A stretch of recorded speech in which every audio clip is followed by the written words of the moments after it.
"I'll take the Caretaker Cottage," Ruth said. Aaron's pen stopped over the yellow legal pad. Miles looked up from the calculator on his phone and gave a short laugh, the kind people made when they expected you to join them. Ruth didn't. They were sitting around the dining table in Gull House, the largest of the 4 vacation rentals she and Frank had operated along the Wisconsin shoreline for 32 years. 4 blue folders lay in front of her sons, one for each income-producing house. The cottage had been represented by a manila envelope so thin it looked empty. "Mom," Aaron said carefully, "you can't live there." "I can once the furnace works. The furnace is not the problem." "What's the problem?" Miles put down his phone. He had Frank's easy smile, though not his patience for waiting until a smile worked. "The problem is, you're trading actual revenue for a shed with plumbing." "Intermittent plumbing," Aaron added. Ruth looked from one son to the other. Both were waiting for her to come back to herself. For 7 weeks, everyone had treated grief as if it were a fever that might make her wander into traffic or give away the silver. "You keep the rentals," she said. "I'll keep the cottage." Aaron leaned back. The dining chair creaked under him. "What are you trying to prove?" he asked. That was the first question either son had asked that frightened her, because Ruth did not yet know the answer. Rain ticked against the windows. Beyond the glass, Lake Michigan had disappeared into a gray October sky. Gull House smelled faintly of the cinnamon plug-in air fresheners Miles ordered in bulk, and strongly of the bacon Aaron had cooked that morning. He had left the skillet soaking in the sink. Grease floated on the water in little pearl-colored islands. Frank would have told him not to soak cast iron. Ruth nearly said it for him. Instead, she slid the manila envelope closer. The arrangement had been discussed for 3 weeks in pieces, always at the worst possible time. Aaron brought occupancy reports to her house while she was sorting Frank's clothes. Miles called during the funeral home appointment to ask whether she knew the password for the booking platform. They both said they wanted to make sure she was protected. They also said the 4 rentals needed unified management, which meant they could not be divided without damaging the brand. Ruth had not known they had a brand. She knew Gull House had a toilet that ran unless you lifted the handle. She knew Blue Heron's back bedroom smelled damp after 3 days of rain. She knew Cedarview needed the north gutter cleared twice each fall because the maple dropped seeds into it like handfuls of brown confetti. For years, guests had called the number posted beside each telephone, and Ruth had answered. Aaron tapped his pen against the pad. "Let's slow down. We've been slowing down since breakfast. You need income. I'll have Social Security, the retirement account, and the savings we already agreed on. That's not the same as owning an appreciating asset." "Neither is a furnace that only works when it feels appreciated," Miles said. Ruth smiled despite herself. He smiled back, relieved, as if the whole thing had finally become a joke. Then she said, "I still choose the cottage." His smile faded. Aaron stood and carried his coffee mug to the sink. He was 46 and had gone soft through the middle, though he still dressed like a man expecting to be called outside to lift something heavy. He wore work boots with office pants and kept a tape measure clipped to his belt. Frank had done the same, except Frank had used his. "Dad didn't mean for you to end up out there," Aaron said. "Your father used it for storage. He didn't think about anybody ending up there. That's not fair." "No," Ruth said. "It's accurate." The words changed the room. Miles rubbed one thumb over the edge of his phone. Aaron stared into the sink as if there might be another version of his father under the cold bacon grease. Ruth wished she could call the sentence back. Not because it was untrue, but because Frank had been dead 7 weeks, and the truth still felt like speaking loudly in church. She pushed her chair away from the table. "I'd like to see it again." "Now?" Miles asked. "It's 40 yards away. It's raining." "I'm aware of the weather, honey." Aaron turned from the sink. "I'll come with you." She almost told him she did not need an escort. Instead, habit reached her first. "Would you mind?"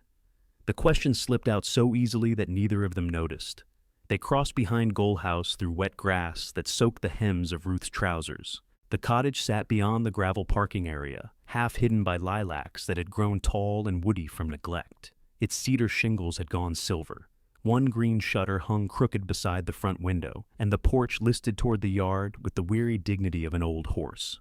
Miles stayed inside to run the final numbers, though Ruth suspected he wanted to call someone and report that his mother had lost her mind. Aaron wrestled with the lock. "Lift the knob," Ruth told him. "I know. You have to lift it. I am lifting it. You're turning it. He gave her a look, lifted the knob, and opened the door. The smell came first. Dust, cold wood, mouse droppings, and the sweet chemical tang of old paint. Aaron reached inside and flipped the switch. Nothing happened. "Power's off," he said. "I figured that out." She used the flashlight on her phone. The beam moved across a narrow living room, crowded with furniture exiled from the rentals.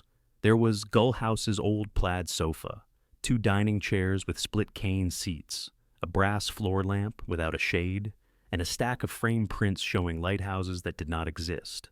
Frank had bought them at a hotel auction because they were $5 apiece. The far wall was lined with paint cans. Each lid carried Ruth's handwriting: Heron bathroom, Gull hall, cedar trim. Frank had always asked her to label things because he said her printing was neater. Aaron stepped around a cardboard box. "You see what I mean?" Ruth swept her light toward the kitchen. Mustard-colored linoleum curled at the edges. One cabinet door stood open. The sink was small and deep, with a window above it facing the lilacs. "I see a mess. It needs everything. Not everything. It has walls, one of which might be wet. Then it has most walls." He did not laugh. Aaron had never trusted humor around a problem. He believed a problem might take it as encouragement. Ruth moved toward the bedroom, squeezing between the sofa and a stack of wooden headboards. Her right hip caught the corner of a box. Pain flashed down her thigh. Aaron reached for her elbow. "Careful. I'm fine. You're limping. I bumped myself." "This is what I'm talking about." She turned. "What are you talking about?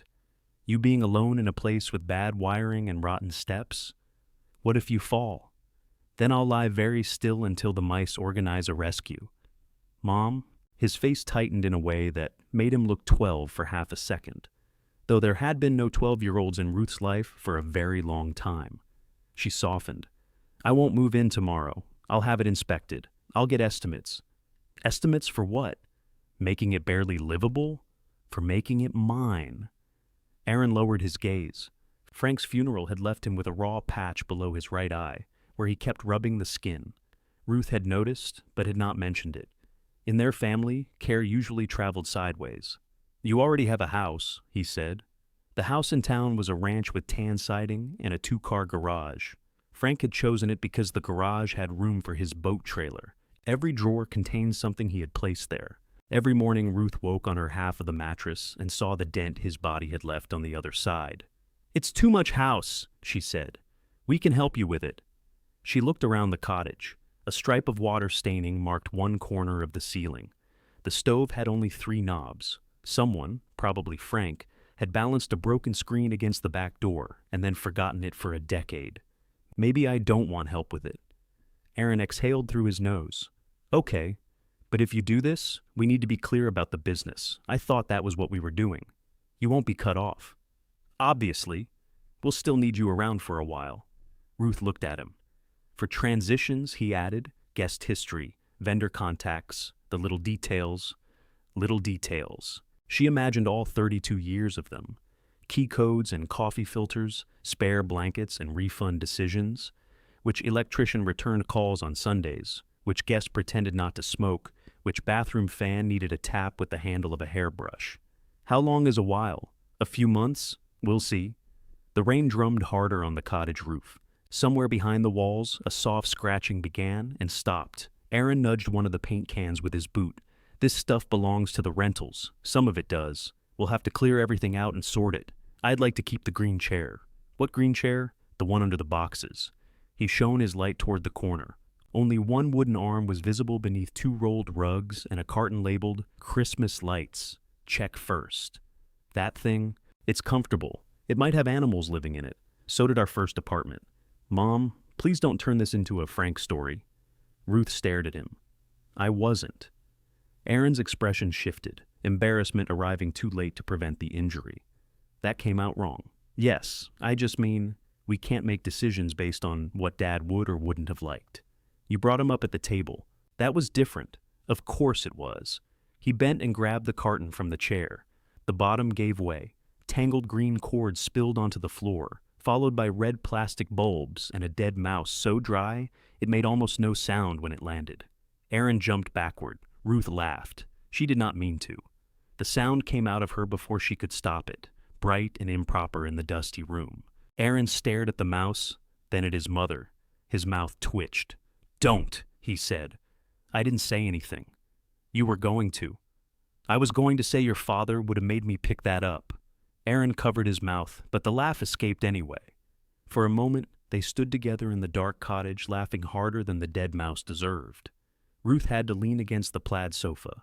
Aaron wiped his eyes, and she pretended not to see that his laughter had changed the halfway through. Then his phone rang. He checked the screen and cleared his throat. "It's the new linen service. Answer it. I can call them back. They never answer after 4. He frowned. "How do you know?" Ruth gave him a look. "Right." He accepted the call and turned toward the door. "This is Aaron Calder." The briskness returned to his voice as he stepped onto the porch. Ruth stayed inside. She moved the rolled rugs and uncovered the green chair. Its cushion was flattened, and the fabric had worn pale along the arms, but the frame felt solid beneath her hand. Years earlier, it had stood near the window in Blue Heron. Frank had wanted to throw it out. Ruth had asked if they could keep it until they found something better. They never had. She sat carefully. Dust rose around her, silver in the light from the open door. From this angle, through the kitchen window, she could see a small slice of the lake between the lilac branches. Aaron was outside saying, "No, my mother usually handles that, but I'm taking over." Ruth placed both feet flat on the warped floor. The cottage was cold. Her hip hurt. A dead mouse lay near the Christmas lights, and the furnace had not worked properly since the first Bush administration. Still, she could imagine a lamp beside the chair, a cup on the sill, a door she could close without asking anyone whether they minded. Aaron came back inside, holding his phone away from his ear. "They need our November linen counts," he whispered. "Do you know where those are?" Ruth looked at the thin slice of gray water through the window. "Yes," she said. He waited. For one strange second, she considered not telling him. She told him. "The counts are in the green binder on the second shelf of the laundry cupboard at Gull. Not the lime green binder, the dark one." Aaron relayed this into the phone, then listened. "No, apparently there are 2 green binders." He covered the receiver again. "They're asking if you counted the sofa bed sets separately." "Yes. Did you label them?" "Yes. What did you label them?" "Sofa bed."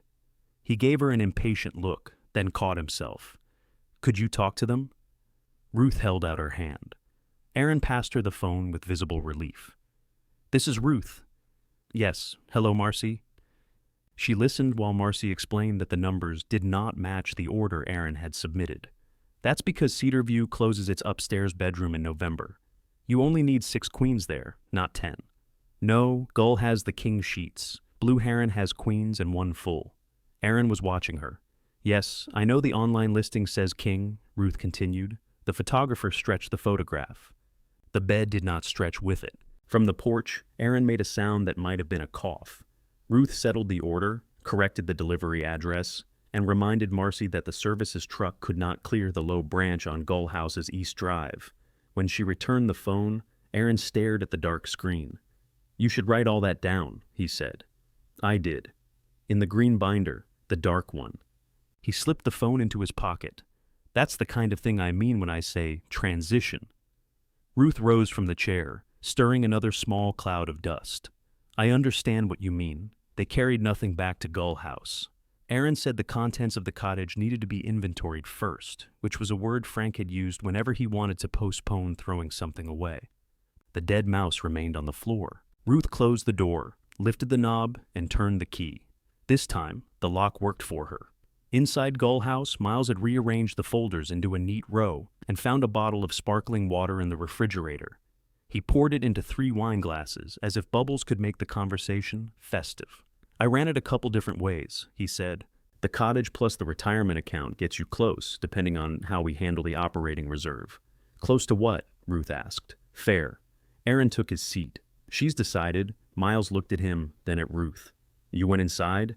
She sat in the mouse chair. "It's green. It's infected." The mouse was on the floor.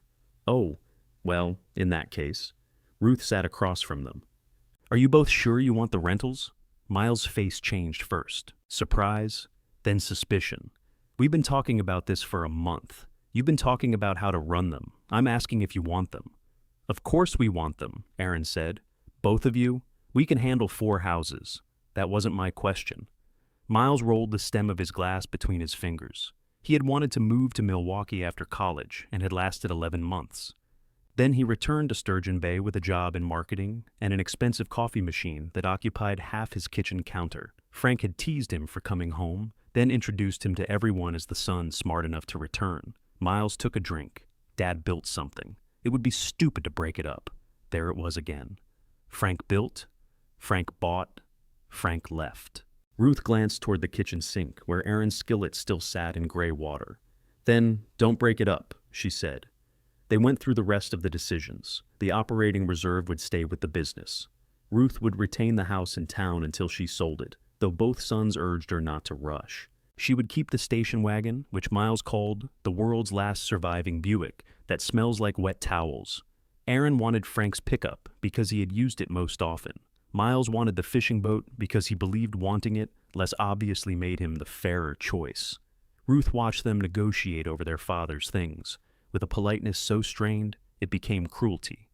I took care of the boat all summer, Aaron said. You put gas in it twice. I winterized it. Dad winterized it. You held the flashlight. That's more than you did. I was working. You were taking pictures of wine glasses.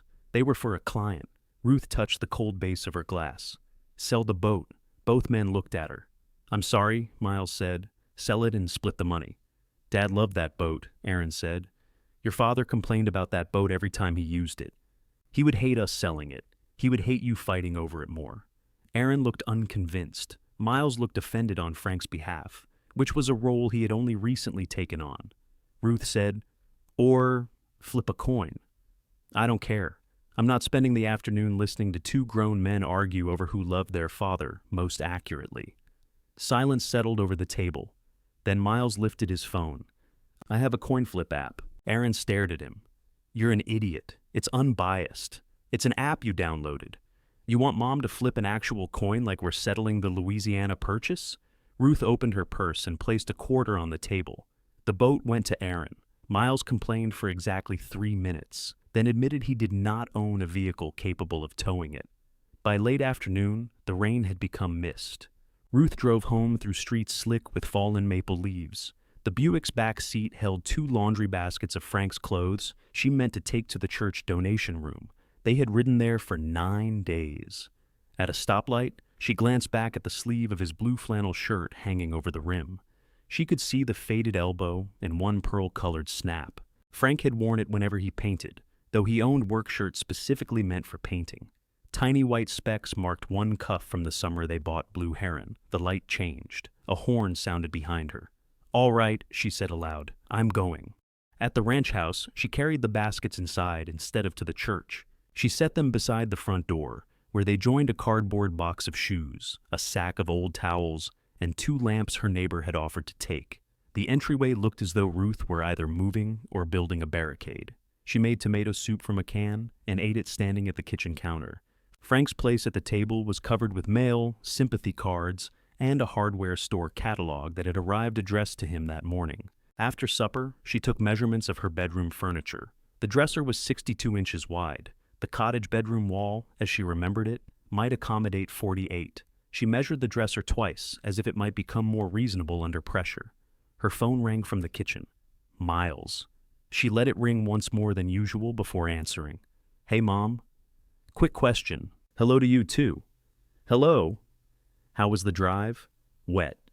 Good. I mean, not good. Listen, do you remember the name of the couple who always books Gull House around Veterans Day? The Landrys. Right. Landry. Are they the ones who need the shower seat? No. That's Richard Bell. Mr. Landry needs a firm pillow because of his neck. Is that in the system? Yes. Where? In his guest notes. There aren't any guest notes. There were in the old system. We migrated everything. Apparently not. He breathed near the receiver. Ruth could picture him at his apartment, sitting at the glass desk he had insisted on buying because it made a room look larger. Could you put together a list? A list of what? Special requests, repeat guests, anything we should know. How far back? I don't know. However far matters. Some of those people have been coming for 20 years. Great. They're loyal. That means the list will be long, Miles. It doesn't have to be perfect. Ruth looked at Frank's hardware catalog. When do you need it? Could you get me something by Friday?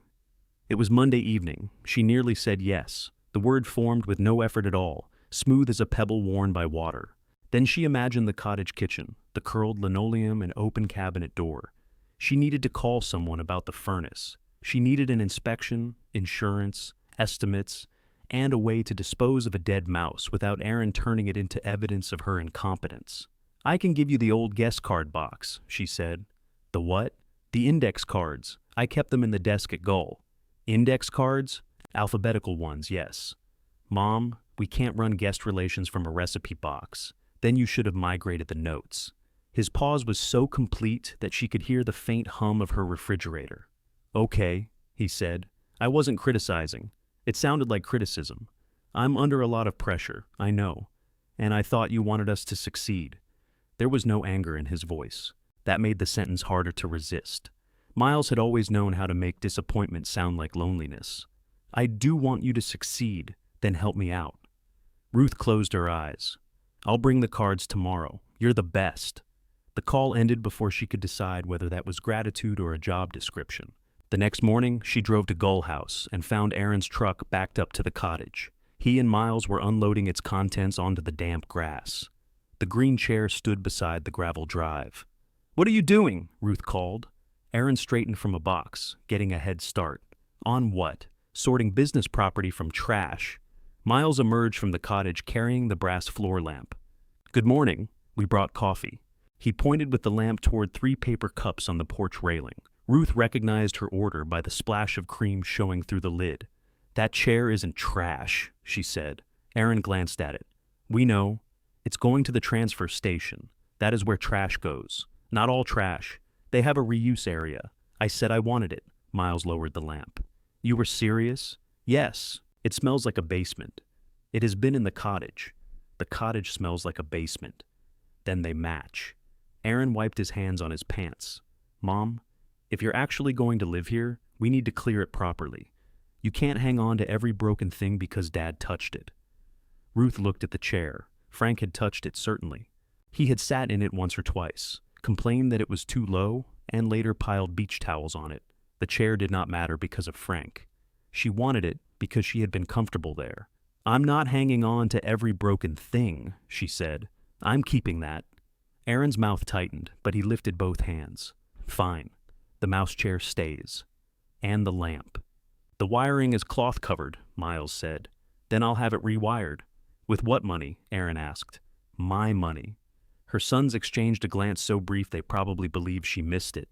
Ruth walked past them and unlocked the door. Inside, the cottage looked larger and more wounded. The plaid sofa was gone. So were the rolled rugs, the boxes of Christmas lights, and most of the framed lighthouses.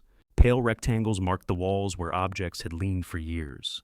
Dust showed every footprint. On the kitchen counter sat a carton of cleaning products from the rentals. Across its top, someone had written Ruth in black marker. What is this? She asked. Miles came in behind her. Supplies, since you're getting started. There were rubber gloves, bleach, rags, a half-empty bottle of glass cleaner, and 3 stained shower curtains. I don't need the shower curtains. They can be drop cloths. And the cleaning supplies? We figured you'd rather use what we already have. Ruth picked up the bleach. A rental inventory sticker was wrapped around its neck. Aaron appeared in the doorway. Actually, I need to grab some of that back. The cleaners didn't show at Cedar View. Today, they had a scheduling mix-up. There's a check-in at 4, we know? Ruth looked at the time. It was 10:23. Miles gave her a hopeful smile. Since you're here anyway, maybe the 3 of us could knock it out. The old answer rose to Ruth's lips. Before she could speak, Aaron's phone began ringing. Miles picked up her coffee and held it toward her like an offering. Ruth looked past them at the green chair standing alone in the wet grass. Put the chair on the porch, Ruth said. It's going to rain harder. Aaron lowered his phone after silencing the call. What about Cedar View? Put the chair on the porch first. For a moment, nobody moved. Then Aaron took one side, and Miles took the other, each gripping an arm as if carrying an embarrassing relative through a restaurant. Ruth opened the cottage door wider. Inside, she said. You said porch. I changed my mind. They set it near the kitchen window. The chair left 2 damp impressions on the floor. Miles placed the brass lamp beside it, where its crooked shade bracket leaned toward the cushion. "There," he said. "House beautiful?" Ruth accepted the coffee from him. It was already cooling. "I'll help at Cedar until noon." Aaron checked his watch. "We can finish by then." "No, I can help until noon." "Right, that's what I meant." It was not, but Ruth picked up the bleach anyway. Cedar View was the smallest rental, and Frank's favorite because it had required the least work when they bought it. He had talked about that good fortune for 27 years, ignoring the deck they replaced twice and the foundation crack that reopened every third winter. The cleaning service had stripped the beds before disappearing. Bundles of dirty sheets sat in the hall, and damp towels had been piled in the bathtub. Miles stood in the living room, reading an email from the cleaner, while Aaron opened and closed cabinets as if a missing employee might be hiding behind the plates. "They say the appointment was never confirmed," Miles announced. "I confirmed it," Aaron said. "Did you reply to their confirmation request?" "I spoke to them last week." "That is not what I asked. It was confirmed verbally." Apparently it was confirmed spiritually. Ruth put on the rubber gloves. "Are the replacement sheets here?" Aaron gestured toward the hall. "Those are dirty. They were supposed to be picked up." "Where are the clean sets?" "The linen delivery comes Thursday. It's Tuesday." "I know what day it is." Ruth waited. Aaron opened another cabinet. "We have spares." "No, you have emergency spares. 2 sets for each bed in the locked closet." His shoulders relaxed. "Great." "The closet key is at Gull." His shoulders rose again. Miles looked up from his phone. "I'll go." "The brass key with red tape," Ruth said. "Not the brass key with blue tape. That opens the owner's closet at Blue Heron. We should digitize the keys. You can't digitize a closet. You can install a smart lock. You can also drive 40 yards and get the key." Miles made a face at her, but there was affection in it. He left. Ruth opened windows to air out the sharp smell of the cleaning products guests sometimes use before checkout. In the bedroom, Aaron fought with the vacuum cleaner cord. "There's a catch on the back," she said. "I know." He did not know. She waited until he found it, then carried the dirty towels to the porch. Her hip protested on the steps. She adjusted her stride before Aaron could see. A gray SUV slowed near the driveway. The driver, a woman with silver hair cut in a severe bob, lowered her window. "Ruth?" Ruth recognized Celeste Morgan from 2 streets over in town. They knew each other well enough to wave at the grocery store and exchange Christmas cards, not well enough for spontaneous visits. "I heard about Frank," Celeste called. "I've been meaning to come by, thank you. I didn't want to bother you." "You wouldn't have." They both knew she might have. Celeste glanced at the armful of towels. "You're working already?" "Apparently." Aaron came out carrying the vacuum. "Hi, Mrs. Morgan." "Don't call me Mrs. Morgan unless I'm collecting taxes." "You don't collect taxes. Then you have no excuse." Aaron smiled despite his irritation. Celeste's gaze moved from him to Ruth and back again, collecting more than either had said. "I'll come see you," Celeste told Ruth. "I'd like that. Good. Now I can stop meaning to." She raised the window and drove on. Aaron watched the SUV disappear.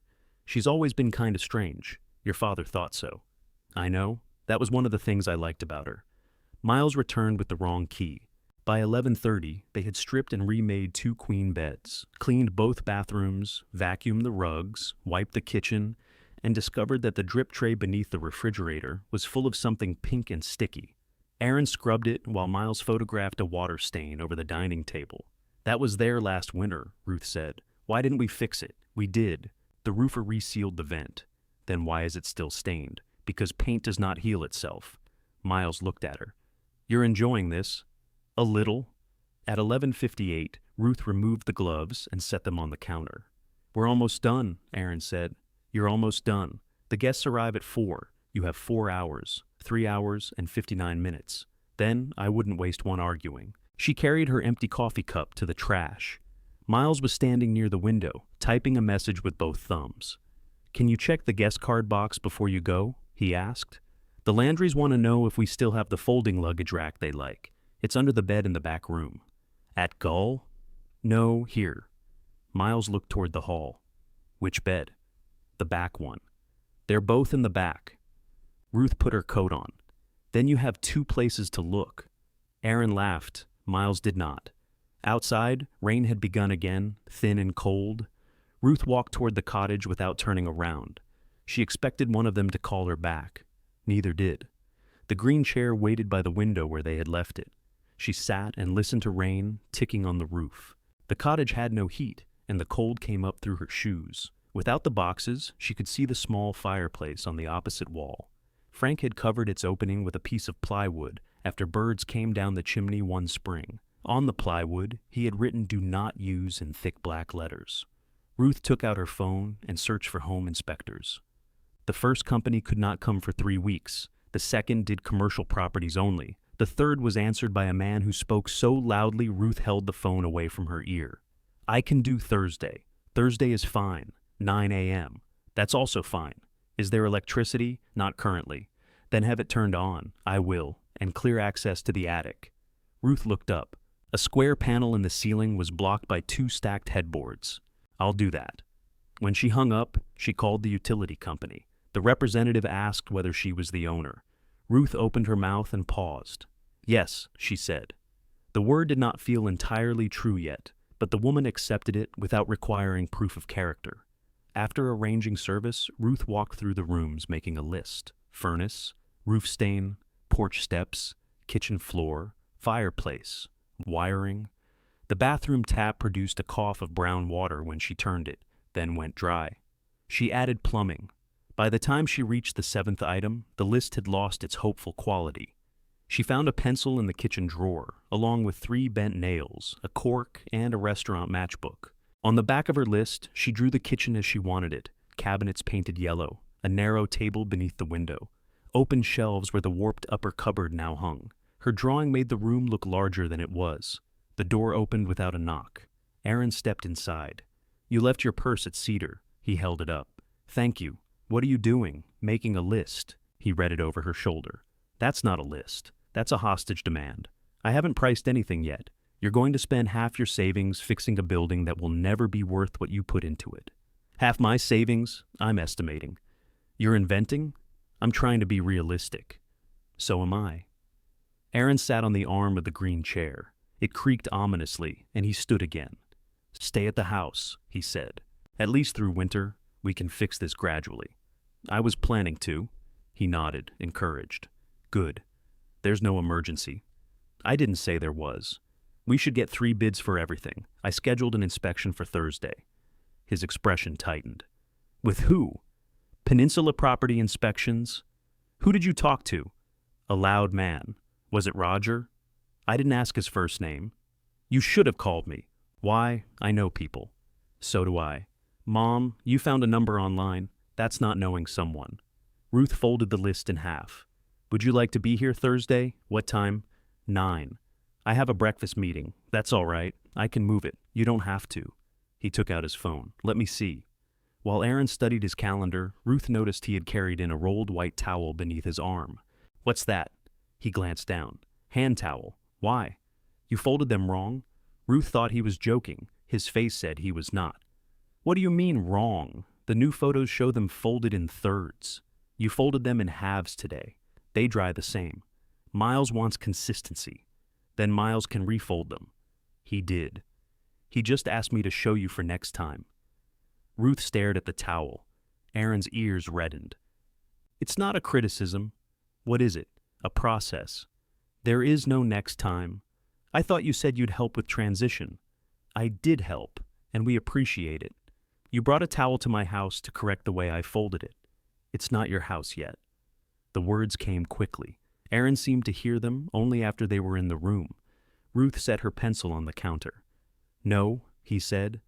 "That's not what I meant." "What did you mean?" "The paperwork isn't final. Technically, none of this has changed yet, but it will." "Yes." "So, when it does, will you knock?" Aaron looked toward the open door behind him. Rain darkened the shoulders of his jacket. "Of course." "And before then?" He shifted the towel from one hand to the other. Ruth waited. Finally, he stepped outside, pulled the door closed, and knocked twice. She let him stand there long enough to understand that she was deciding. Then she opened it. "Thursday at 9, she said. He nodded. "And take the towel with you." "There's your problem," the inspector shouted from inside the attic. Ruth stood below the open ceiling panel with plaster dust in her hair. "Which problem?" A flashlight beam moved over rafters. "The roof problem." I didn't know I had a roof problem. You have 3. Roger Pike descended the stepladder backward, one enormous brown boot at a time. He was a narrow man with a white beard and a voice designed for calling cattle across valleys. Ruth had expected the volume to diminish in person. It had not. He stepped down and showed her photographs on his tablet, loose flashing around the chimney, staining beneath an old patch, and daylight coming through a gap near the eave. Daylight's free, he said, but you don't want it there. How bad is it? Bad is subjective. Expensive, then. Expensive is also subjective. Mr. Pike. He looked at her over the top of his glasses. Roger. Roger, will the roof keep rain out this winter? Mostly. Mostly is not a roof's best quality. That pleased him. He smiled and reduced his voice to what, for anybody else, would have been public speaking. You need flashing work now. The patch can wait until spring if somebody seals it properly. The eave's old animal damage. Probably raccoon. Nothing living up there today but spiders with strong opinions. Ruth wrote on her list. Roger had already found a cracked heat exchanger in the furnace, 2 outlets with reversed polarity, evidence of an old leak beneath the bathroom sink, and a porch support that had been resting on a stack of flat stones rather than anything resembling a foundation.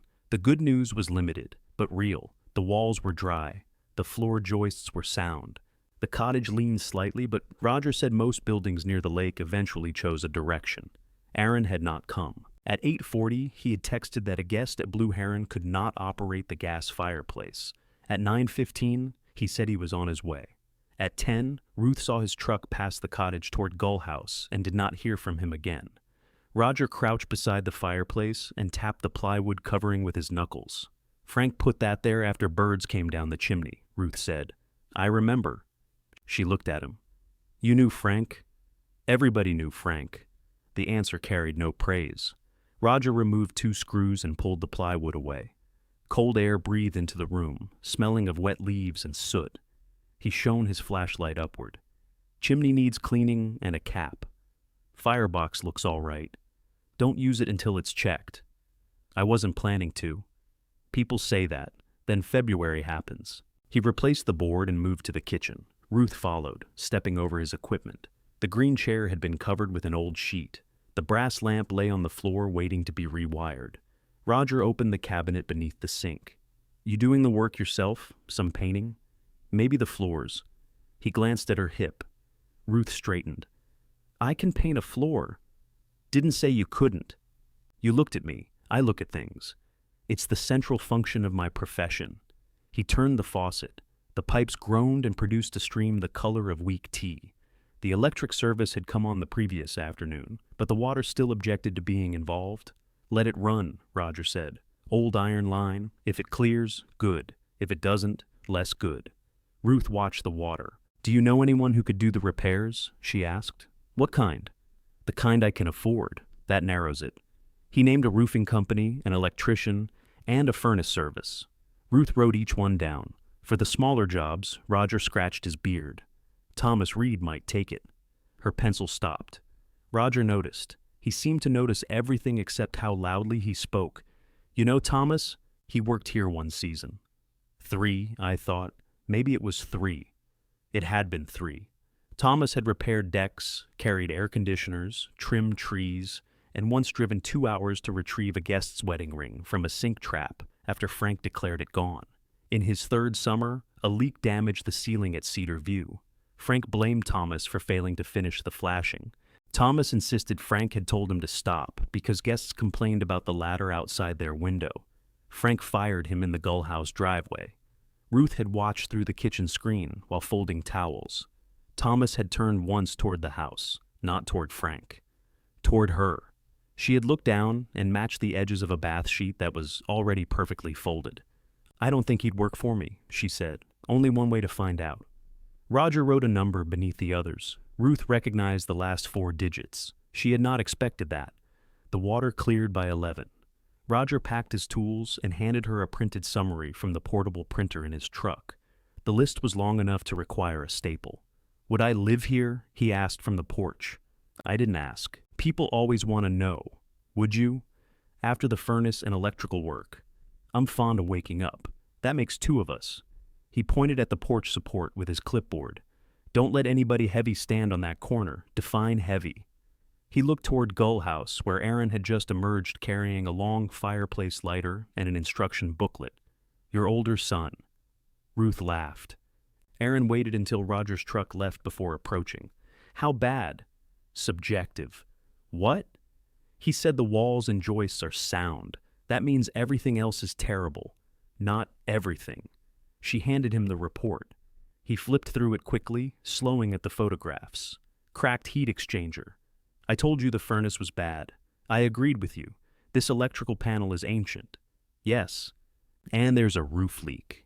3 roof problems. He looked up. Why are you saying that? Like it's good news.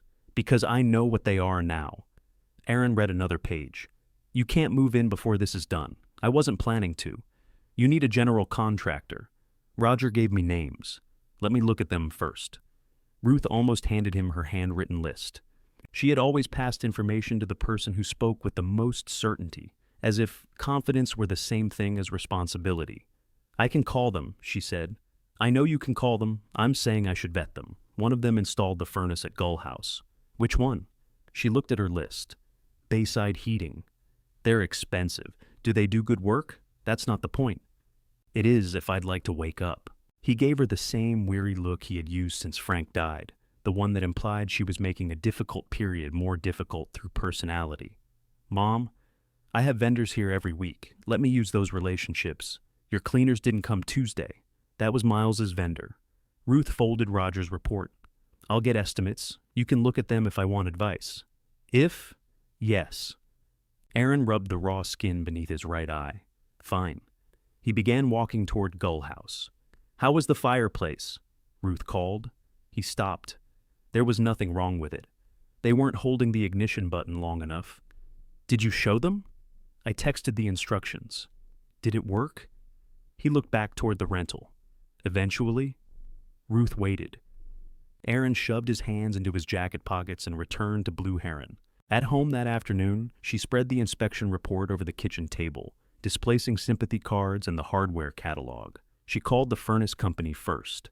The receptionist could send someone the following Wednesday. The electrician was booking into December. The roofer did not answer. By 4, Ruth had written estimated costs beside each item. Even using the lowest numbers, the total made her stomach tighten. She crossed out refinishing the floors, then the open shelves. She wrote, paint myself, beside the kitchen cabinets. The phone rang twice. Aaron wanted to know where Frank stored spare fireplace thermocouples. Miles wanted the password for the email account, used before the rentals had their own domain. Ruth answered both questions. At 5:30, someone knocked. Celeste Morgan stood on the porch holding a foil-covered casserole and a bottle of bourbon. I didn't know which kind of visit this was, she said, lifting both. So I prepared for grief and hunger. Ruth let her in. Celeste removed her raincoat and surveyed the entryway barricade of donation boxes. You're either cleaning or fleeing. I'm moving. Celeste's eyebrows rose. Where?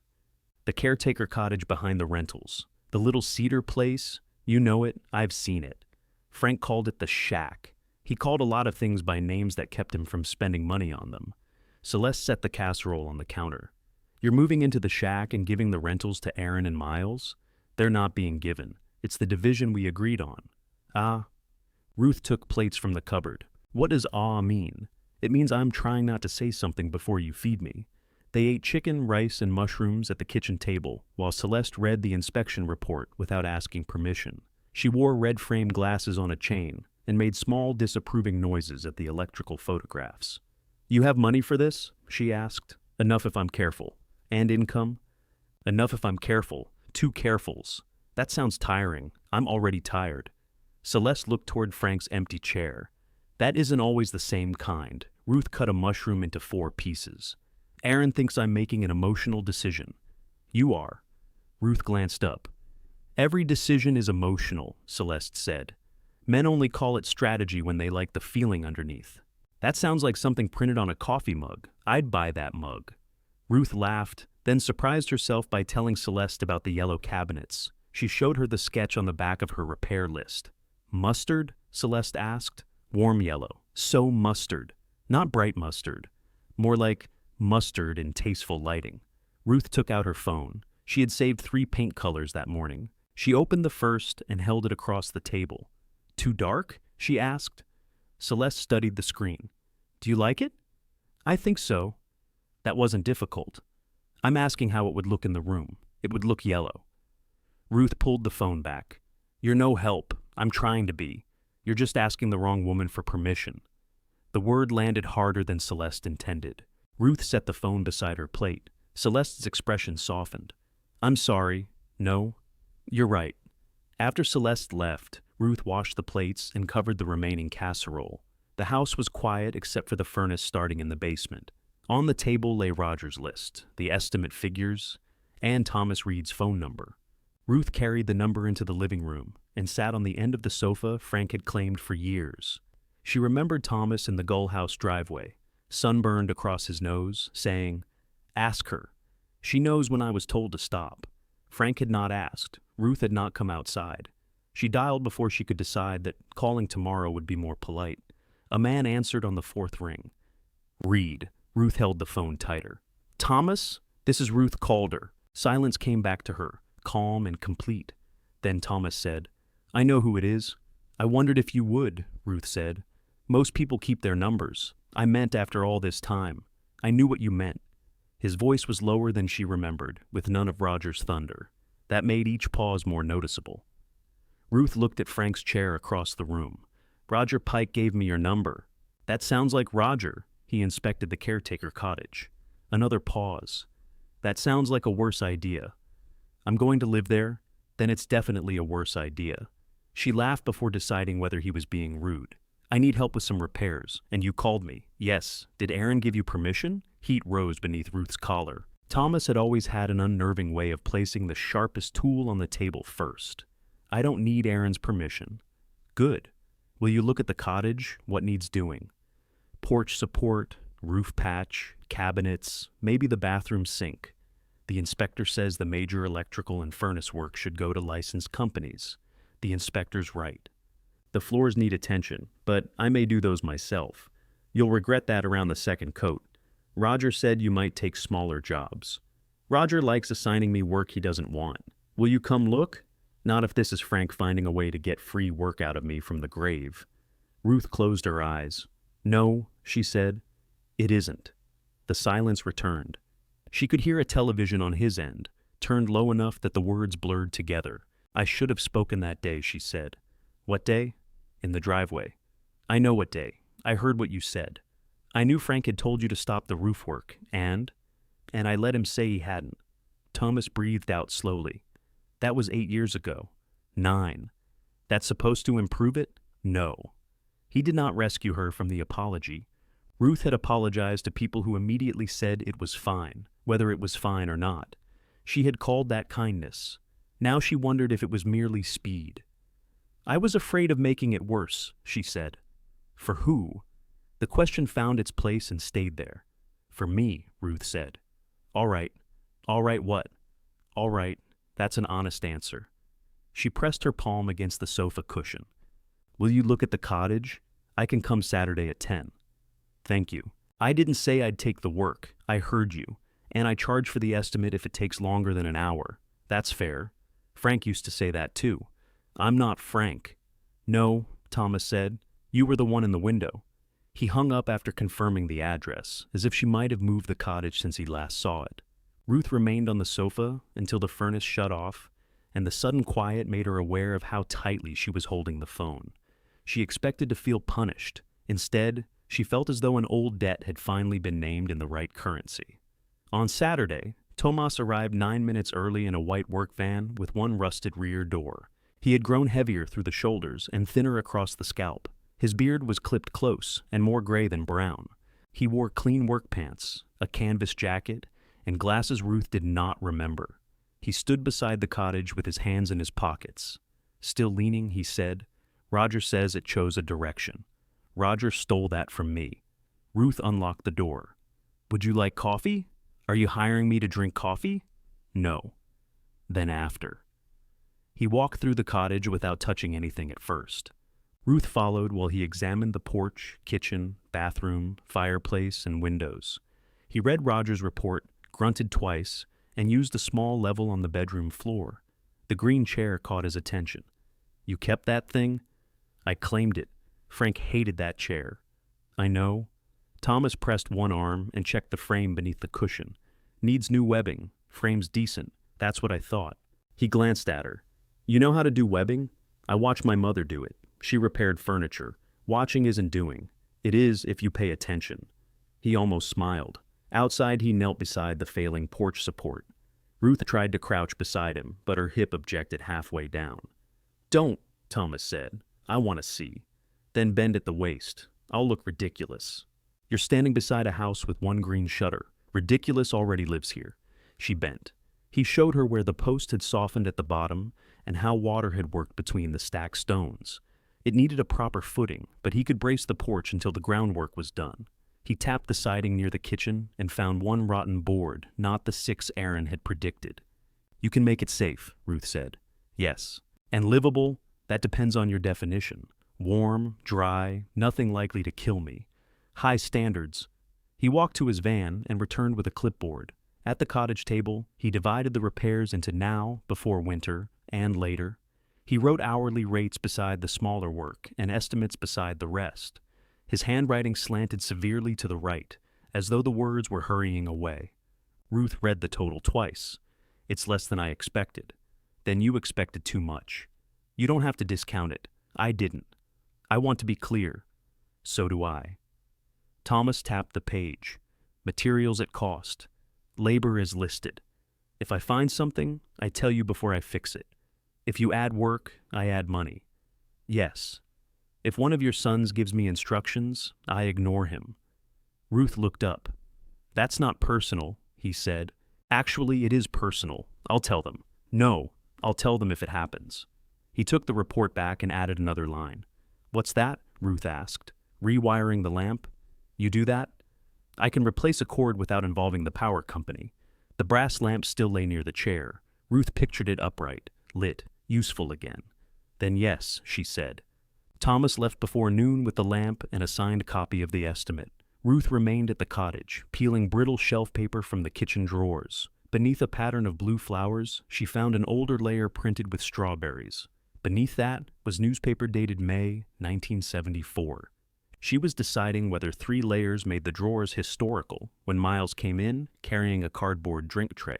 You're here a lot for someone who has another house. I'm working. I brought lunch. Is it coffee? And sandwiches. I learned from criticism.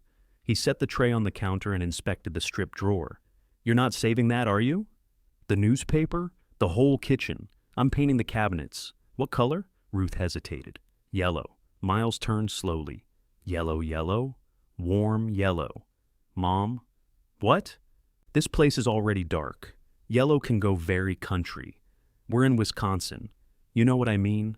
She did. Frank had called certain decorating choices old lady country, though he had been fond of wooden ducks wearing bonnets. I like yellow, she said. Okay, it's your call. He said it generously, as if granting something. Ruth pulled another strip of paper from the drawer. Thomas Reed was here, she said. Miles stopped removing sandwiches from the bag. Thomas, he's doing some repairs. Does Aaron know? I haven't told him. Maybe lead with the cabinets. Ruth sat at the little table. I'm not hiding it. No, but you know Aaron. He'll think this is about Dad. Some of it is. Miles passed her a turkey sandwich. What happened with Thomas was between him and Dad. I was there. You were always there. The words were lightly spoken. Miles was busy sorting condiments, unaware he had offered a summary of her marriage. Ruth opened a packet of mustard. That doesn't mean I had nothing to do with it. It doesn't mean you're responsible for everything either. No. He sat across from her. I'm serious. You've been acting like you have to correct the historical record now that Dad can't argue. I apologized to a man. And hired him. He does good work. He also told half the county Dad cheated him. Did Frank pay him for the last week? Miles concentrated on opening his sandwich. I don't know. I do. He didn't. Then maybe Aaron can find the records. I paid Thomas afterward. Miles looked up. Not then, Ruth said. Today. He added it to the estimate, and I paid it separately. You paid an old wage claim because you felt guilty? I paid for work he did. How much? That's private. I'm just trying to make sure nobody takes advantage. Ruth laughed once. You asked me for an alphabetical history of 20 years of guests and offered nothing. That's family, so is taking advantage. Miles set his sandwich down. Hurt passed across his face, followed quickly by irritation. Fine. Invoice us. For what? The guest cards. Tuesday. Every phone call. Make a list. That isn't what I said. It's what you meant. No, honey.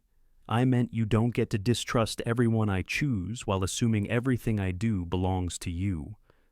He looked toward the kitchen window. The lilac branches scratched faintly against the glass. Dad would have hated you hiring Thomas, he said. Yes. The certainty of her answer startled them both. Miles gave a small, helpless laugh. You're different lately. Your father died. I know you know. No, I mean... He rubbed both hands over his face. I don't know what I mean. Ruth reached across the table and moved his untouched sandwich closer to him. It was the kind of gesture she could make without surrendering anything. They ate quietly. As Miles gathered the wrappers, a van pulled up near Goal House. 2 cleaners got out carrying plastic caddies and fresh mop heads. New service? Ruth asked. Temporary. Do they know Cedar's upstairs closes in November? They have the checklist. Does the checklist say where the shutoff valve is? Miles' mouth tightened. Does it need to? If the upstairs is closed, the water lines need draining. He looked toward the van. Can you show them? Ruth waited. Please, he added. I'll show you, she said. You can show them. He glanced at his watch. I have a call in 20 minutes, then we should go now. At Cedar View, Ruth led Miles to the narrow basement stairs. The bulb had burned out. She handed him a flashlight and stood at the top while he descended through cobwebs, complaining softly. Left side, behind the water heater, she called. There are 3 valves. The one with yellow tape. None of them have yellow tape. Ruth closed her eyes. Then your father removed it. Can you come down? My hip doesn't like those stairs. Miles fell silent. After a moment, he said, I didn't know that. You didn't ask. The flashlight beam moved over the pipes. Describe the valve, he said. Ruth leaned against the doorframe and guided him until he found it. When he climbed back up, dust streaked his jacket and a cobweb clung to his hair. She removed it. Thank you, he said. You're welcome. I meant for coming over. I know. His phone began ringing. He looked at the screen, then rejected the call. Show me the rest, he said. Ruth studied his face to see whether the offer was real. Then she led him toward the upstairs shutoffs, walking slowly enough that he had to match her pace. The upstairs shutoff was behind a square access panel in the linen closet. Miles photographed it, added a label in his phone, then photographed the route from the stairs, as though the valve might move when unobserved. What else? He asked. The outside faucets at Gull and Blue Heron need draining. Today? Before a hard freeze. When's that? Ruth looked at him. Right. Weather. I can handle weather, and the dehumidifier at Cedar needs emptying even when the house is closed. It doesn't drain automatically. It used to. The hose cracked. Why didn't Dad replace it? He said he would. Miles put that in his phone too, though neither of them said there was no longer anyone to remind. When they returned to the main floor, the new cleaners were waiting beside the kitchen island. One was scrolling through her phone, the other held the printed checklist with both hands. They seemed competent, tired, and entirely unaware that they had entered a family argument disguised as hospitality. Miles introduced himself, then Ruth. My mother used to manage the details, he said. Ruth felt the word used settle between her shoulder blades. She showed Miles where the owner's cabinet held backup supplies and made him explain it to the cleaners. He stumbled over the difference between departure cleaning and seasonal closing. Ruth corrected him once, then twice. The third time, she let him find the answer on his own checklist. By the time they finished, dusk had gathered over the lake. Miles walked her to the Buick. I really did appreciate today, he said. I know. I'm trying to learn. I know that too. He shoved his hands into his coat pockets. Aaron thinks I'm making changes too fast. Are you? Somebody has to change things. Dad was doing half this stuff in his head, more than half, and you were doing the other half. Ruth waited, but the sentence did not continue into an apology or an offer. It simply stood there, surprisingly accurate. Miles opened her car door. Can you send me the contact for the dehumidifier repair? Call Gordon's Appliance. Is Gordon still alive? No. His daughter Linda runs it. Of course she does. Ruth drove home smiling. Thomas began work on the cottage porch Monday morning. Ruth found him removing the softened post while a temporary brace held the sagging corner. He had set up sawhorses on the gravel and brought the brass lamp back wrapped in an old blanket. You finished it already? It was a cord. She plugged it into the outlet Roger had approved. The bulb glowed beneath a shade Thomas had found at a resale shop, a plain cream-colored bell that made the green chair look intentional. How much for the shade? She asked. $6. You didn't put it on the invoice. I'm waiting to see if you complain about it. I don't. Then $6. Ruth sat in the chair and switched the lamp off, then on again. Thomas watched her. Big day. You make fun, but I've been looking at that lamp on its side for years. Was it better horizontal? No. Then we've made progress. His manner did not invite friendship, but neither did it forbid it. Ruth liked the clarity. Frank had been charming when he was displeased and silent when he was furious. She had spent years reading weather in his shoulders. Thomas simply told her when she was standing where he needed to work. She was holding the new porch post level while he checked the fit when Aaron's truck pulled into the gravel lot. He parked too close to the sawhorses. Thomas did not look up. That yours? My son's? He parks like Frank. Aaron got out carrying a box of smoke detectors. He saw Thomas and stopped. What's going on? Porch repair, Ruth said. I can see that. Then why did you ask? Aaron set the box on the hood of his truck. Can I talk to you? We're talking. Alone. Thomas took the level from Ruth. I need 10 minutes to cut the footing form. He carried a board toward his van, giving them privacy without pretending it had been his idea. Aaron waited until the saw started. Why is he here? He's repairing the porch. You hired him. I told Miles. Miles thought you were kidding. Why would I joke about hiring someone? Because you know what happened. Yes, Aaron, I do. He left Cedar's roof open in the rain. Your father told him to stop work and take down the ladder. That's not what Dad said. No. Aaron stared at her. The saw whined through wood, then stopped. You're saying Dad lied? I'm saying Thomas did what he was told. Why would Dad tell him to leave a roof unfinished? Guests were complaining. He thought the patch would hold overnight. And did it? No. So it was Dad's fault. Ruth disliked the satisfaction hidden inside the word fault, as if truth had to be assigned to one person and removed from another. It was a bad decision, she said. Then he made a worse one. And you're certain? I heard him. Aaron looked toward Thomas, who was measuring the cutboard with his back to them. Why didn't you say anything? Ruth rubbed cold grit from her fingertips. I should have. That isn't an answer. It's the answer I have. He paced once toward the cottage, then back. Dad trusted you. The accusation was so upside down that Ruth almost laughed. I protected him. By letting him fire somebody, by not contradicting him.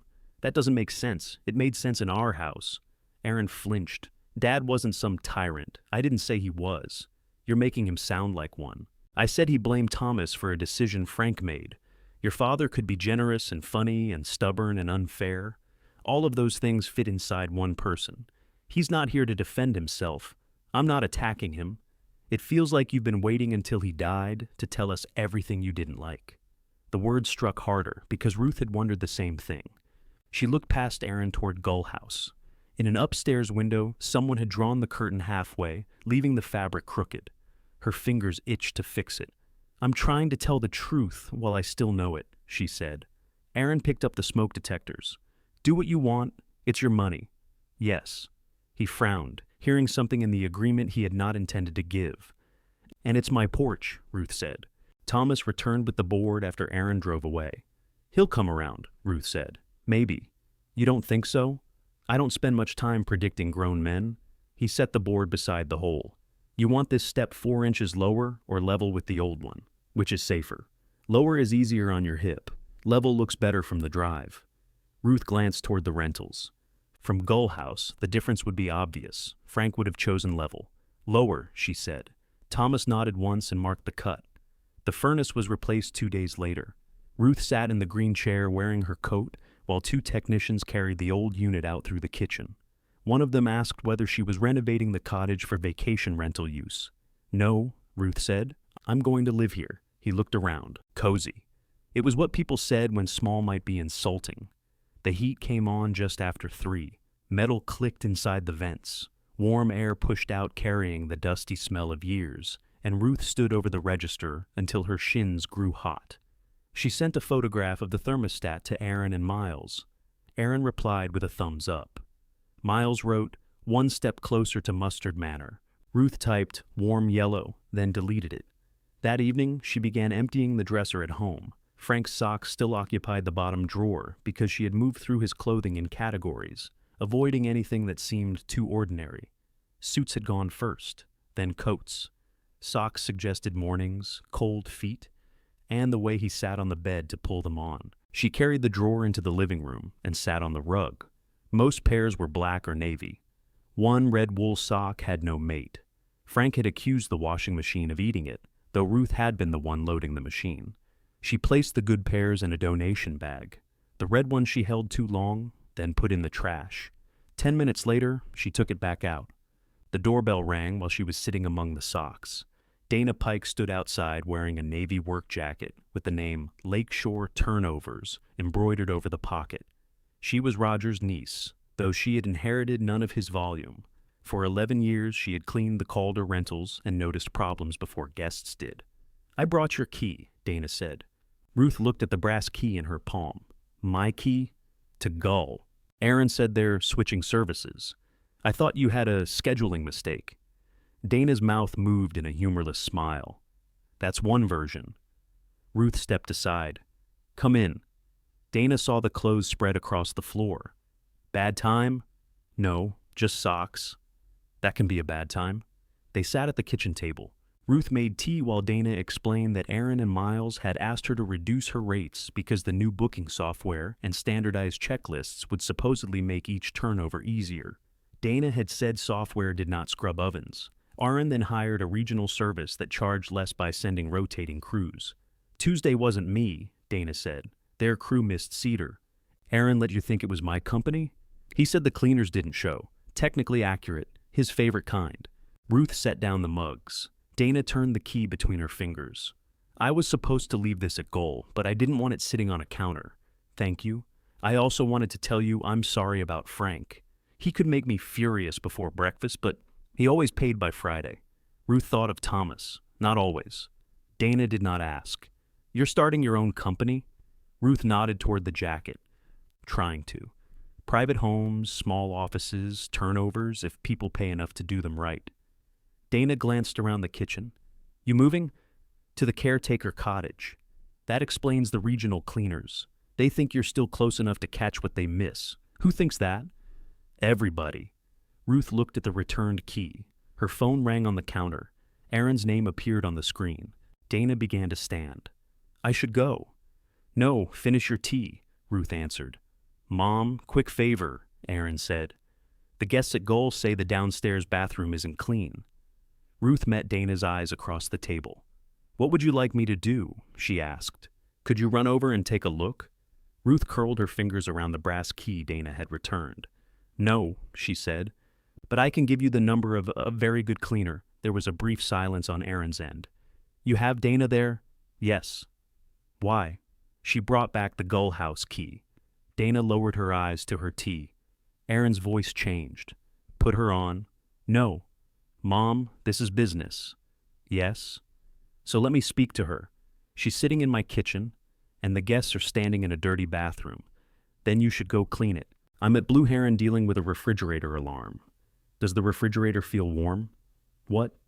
"Inside. Is the food warm?" "No, but the alarm keeps beeping. The door sensor sticks. Wipe the little black switch at the top." Another silence. "That's it?" he asked. "Usually." Ruth heard him open the refrigerator. Something thumped, followed by the squeak of a cloth over plastic. The beeping stopped. "How did you know that?" he asked.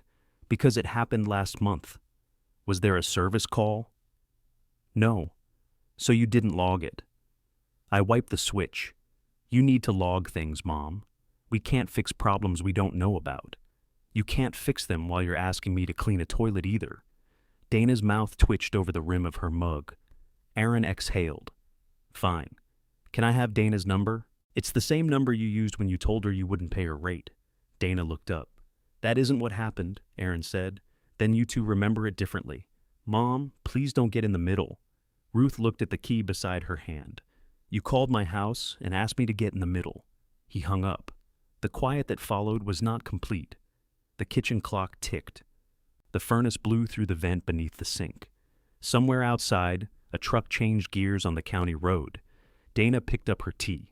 You know he's going to say, I put you up to that. He says a lot of things. He's not a bad man, I know. He's cheap. I know that too. He gets it from Frank. Ruth looked at her. Dana winced. Sorry. No. It's only strange hearing people say things now that they didn't say when Frank was alive. Frank was easier to work for if you complained about him where he couldn't hear. He would have considered that a compliment. Dana finished her tea and stood. At the front door, she tried to hand over the gold key. Keep it, Ruth said. I don't work there anymore. You may again. Aaron won't call me. He might. And if he does, he'll offer the same rate. Then don't take it. Dana studied Ruth for a moment. You really are moving into that cottage? Yes. Good. Ruth almost asked what that meant. Instead, she watched Dana drive away. Aaron cleaned the Gull House bathroom himself. Ruth learned this from Miles, who called later to say the guest complaint had involved a single hair stuck beneath the vanity, and the regional service had offered a $40 credit toward the next turnover. Aaron spent an hour there, Miles said. He took pictures. Of the hair? Of everything. He says they skipped behind the toilet, did they? I don't want to know what's behind any toilet. Ruth was standing in the cottage kitchen with a screwdriver in one hand. Why are you calling? To warn you he's in a mood. You could have done that in 4 words. I also want your opinion on the Landrys. What about them? They're questioning the rate. The Landrys always book before the winter prices go up. They didn't book early this year. Mr. Landry was having surgery. How do you know that? He told me. Of course he did. Miles sighed. The problem is this weekend falls under our holiday pricing. What holiday? Veterans Day. That has never been a holiday rate weekend. We revised the calendar. When? Last month. Ruth set down the screwdriver. They've stayed 11 years. 12, according to the system. Then give them the old rate. I can't just override the pricing structure every time somebody has history. You can if you own the pricing structure. They're getting Gull for less than a hotel. They don't want a hotel. I know that, Mom. I'm not trying to gouge them. We're standardizing. The word had become Miles's answer to every human variation. Ruth imagined him making all the beds the same size by force. What did you tell them? She asked. That I'd look into it, then look into it. I am looking. That's why I called. No, you called for me to agree with you. He was quiet long enough to make Ruth regret the sentence. Fine, he said. I'll handle it. The call ended. Ruth stood in the cottage with the screwdriver. She had been removing cabinet doors so she could clean and sand them. Yellow paint samples covered the counter. Golden straw, honeyed pear, harvest moon. Celeste preferred golden straw. Thomas had looked at all 3 and said, yellow. Ruth had asked Aaron which would show dirt least. He had replied that white would be better for resale. She had asked Miles which looked less country. He sent a link to gray cabinets. She placed all 3 sample cards in a drawer. The next morning, she bought 2 gallons of golden straw. Celeste came to help, though her idea of helping consisted mostly of sitting in the green chair and reading instructions aloud after Ruth had already made a mistake. It says not to overwork the paint, Celeste said. You could have mentioned that 5 minutes ago. I assumed you enjoyed working it. Hand me the small brush. Celeste passed it over. This is cheerier than Frank's kitchen. It was my kitchen, too. Celeste stopped. Ruth continued painting the inside edge of a cabinet door. I know you didn't mean anything. No, I did. I meant Frank's kitchen. I just didn't realize I meant it. They worked in silence for a while. The cottage had become warm enough that Ruth removed her sweater. Thomas had secured the roof flashing, repaired the porch, and replaced the rotten siding board. An electrician had corrected the worst outlets and declared the panel old but serviceable. The plumbing still knocked whenever Ruth turned off the bathroom tap, but the water ran clear. Her budget was smaller, her list was shorter. Celeste stood and examined a finished door. It looks good, even if it's country. It's an old cottage beside a lake. If you wanted urban, you chose badly. Ruth smiled. A vehicle pulled up outside. Miles came in after knocking once and waiting approximately half a second. He held a gift bag filled with tissue paper. "Housewarming," he said. "I haven't moved in." "Pre-warming." He removed a small white device from the bag. It looked like a hockey puck designed by someone who disliked hockey. "What is it?" "A smart speaker. You can ask it for weather, music, reminders. It can call us if you fall." Ruth looked at Celeste. Celeste raised both hands. "I'm going to wash brushes." She carried the paint tray to the sink. Miles plugged in the speaker and began connecting it to Ruth's phone. "You can say, 'Remind me to take my medication.'" "I take one pill. It does timers too. So does the stove. This can answer questions." "So can Celeste, though not always usefully." "From the sink," Celeste said. "The machine and I have that in common." Miles smiled, but he kept working. "It's good if you're living alone." Ruth heard the concern underneath the gadget. She also heard the assumption that every silence in the cottage was a danger requiring connection to her sons. "Thank you," she said, "but I don't want it listening all day. It only listens after you say the wake word." "How does it know I said the wake word if it isn't listening?" Miles looked at the device. "That's not exactly how it works. It sounds exactly like how ears work," he laughed. "Just try it." Ruth did. The machine told her the temperature, played the wrong song, and tried to order coffee filters after misunderstanding Celeste. Miles was so pleased that she agreed to keep it. As he put away the packaging, Ruth asked, "What did you decide about the Landrys?" His hands slowed. "They kept the reservation. At the new rate, I gave them 10% off. The difference is more than 10%. I met them halfway. That isn't halfway. Mom," they said, "okay." People say okay when they're tired of asking. Miles pushed the tissue paper into the bag. "They can afford it." "You don't know that. They drive a Lexus. The car is 9 years old. Of course you know the age of their car." Mrs. Landry was excited when they paid it off. Celeste dried a brush with exaggerated care. Miles's face hardened. "This is exactly why Dad wanted you dealing with guests and not pricing." The sentence came out with the speed of something often thought and never examined. Ruth looked at him. "Your father and I set prices together. I'm sure you talked about them. We sat at the dining table every January and worked out the calendar." "Okay." I had the ledger. I said, "Okay." "No.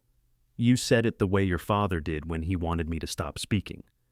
Miles grabbed the gift bag. "I came to bring you something nice." "And it is nice. Apparently not nice enough. That isn't what we're talking about. I'm not discussing rates with you anymore." He left the cottage, closing the door hard enough to rattle the newly repaired lamp. The smart speaker lit up. "I'm sorry," it said. "I didn't understand." Celeste stared at it. Ruth began to laugh. The laugh hurt, which made it harder to stop. Celeste joined her until both of them had to sit down. When the laughter faded, Ruth wiped beneath her eyes with the back of her wrist. "Are you all right?" Celeste asked. "No?" "Good. I was afraid you might lie." The Landrys arrived Friday afternoon. Ruth saw their Lexus from the cottage window and watched Mr. Landry climb out carefully, one hand braced against the doorframe. His neck surgery had left him stiffer. "Mrs.?" Landry stood in the driveway looking at Gull House as if returning to a place she had expected to miss. Ruth stayed inside. At 5:15, someone knocked. Mrs. Landry stood on the porch holding a paper bag. "I hope this isn't strange," she said. "Miles told us you were moving out here. I'm not moved yet." "Oh." Mrs. Landry glanced behind Ruth at the painted cabinet doors. "I brought you cherry preserves. Come in." They sat at the little kitchen table. Mrs. Landry admired the yellow cabinets and said her husband would call them mustard because he considered naming colors a moral weakness. "How is his neck?" Ruth asked. "Better. He can sleep lying down again, which means I can stop pretending the recliner is comfortable." They smiled. Mrs. Landry turned the jar of preserves between her hands. "We nearly didn't come this year." Ruth knew why, but she let her continue. "The price surprised us. Not that it isn't worth it. Everything costs more." She rushed the words as if defending Miles from a charge Ruth had not made. "But this trip is our anniversary gift to each other. We've done it every year since our 30th. "Your 42nd?" Ruth said. "Yes." Her face softened. "You remembered?" Ruth remembered the firm pillow, the luggage rack, and the year Mr. Landry spilled red wine on Gull's white quilt and drove to town himself for stain remover. "I'm glad you came," she said. "So am I.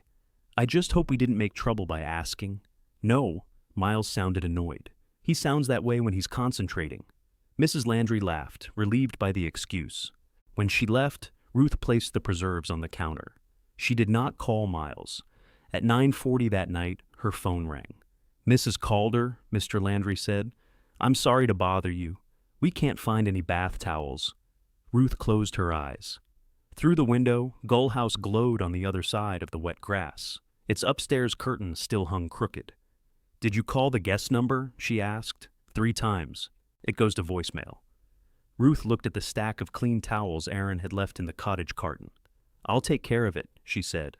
She pulled 6 bath towels and 4 hand towels from the carton, then added washcloths. The rental sticker on the bleach had bothered her. The rental towels in her cottage bothered her more. Rain needled her face as she crossed the grass. She had not changed out of her house shoes, and cold water soaked through the toes before she reached Gull House. Mr. Landry opened the door, wearing a sweatshirt Ruth recognized from at least 3 previous visits. "I'm sorry," he said. "We looked everywhere. You shouldn't have had to." Mrs. Landry came down the stairs. "We can share one if you're short. It's just 2 nights. You paid for towels." Ruth heard the sharpness in her own voice and softened it with a smile. "There are plenty." She carried the stack upstairs herself. The linen closet was empty except for 1 fitted sheet, a paper-wrapped roll of toilet tissue, and a decorative pillow Frank had once described as too ugly for any room, but too expensive to throw away. The luggage rack was not under the back bed. Ruth found it in the basement beside a box of broken curtain rods. She wiped dust from the straps with her sleeve and brought it up. Mrs. Landry thanked her twice. "Could we get another firm pillow too?" she asked. "Only if it isn't a problem. There should be one in the owner's closet." Ruth took out the brass key Dana had returned. For 1 second, the old rhythm took hold. Open, retrieve, arrange, reassure. She could do it half asleep. She often had. Inside the owner's closet, supplies had been reorganized into clear plastic bins. Each bin carried a printed label. Extra bedding held mattress pads. Bath amenities held 4 tiny shampoos and no soap. A bin labeled Guest Comfort was empty. The firm pillows were gone. Ruth gave the Landrys one from the front bedroom and replaced it with a soft pillow from the back. Mr. Landry tested it with both hands. "Perfect," he said. They were grateful in the careful way people became when they sensed they had already asked for too much. As Ruth prepared to leave, Mrs. Landry touched her arm. "I hope we didn't put you in an awkward position." "You didn't." "I shouldn't have mentioned the rate earlier. That has nothing to do with towels. Miles said you'd probably tell us the old amount because you're generous, but that you don't follow the market side anymore." Ruth stood very still. Mrs. Landry's face changed. "I'm sure he didn't mean—" "It's all right. It didn't sound unkind when he said it." "No, Miles is very good at not sounding unkind." "Mr." Landry looked down at the pillow in his hands. Ruth put on her coat. "If you need anything else tonight, call the guest number again." "We did," he said. "Call it once more." Outside, she stood beneath the porch overhang and dialed Miles. He answered over the noise of silverware and several conversations. "Hey, Mom, where are you?" "At Lark." "Why?" "The Landrys had no towels." "What? The linen closet is empty." "That's impossible. I just stood inside it." "Did you check the labeled bins?" "Yes. I told the cleaners to restock. They didn't."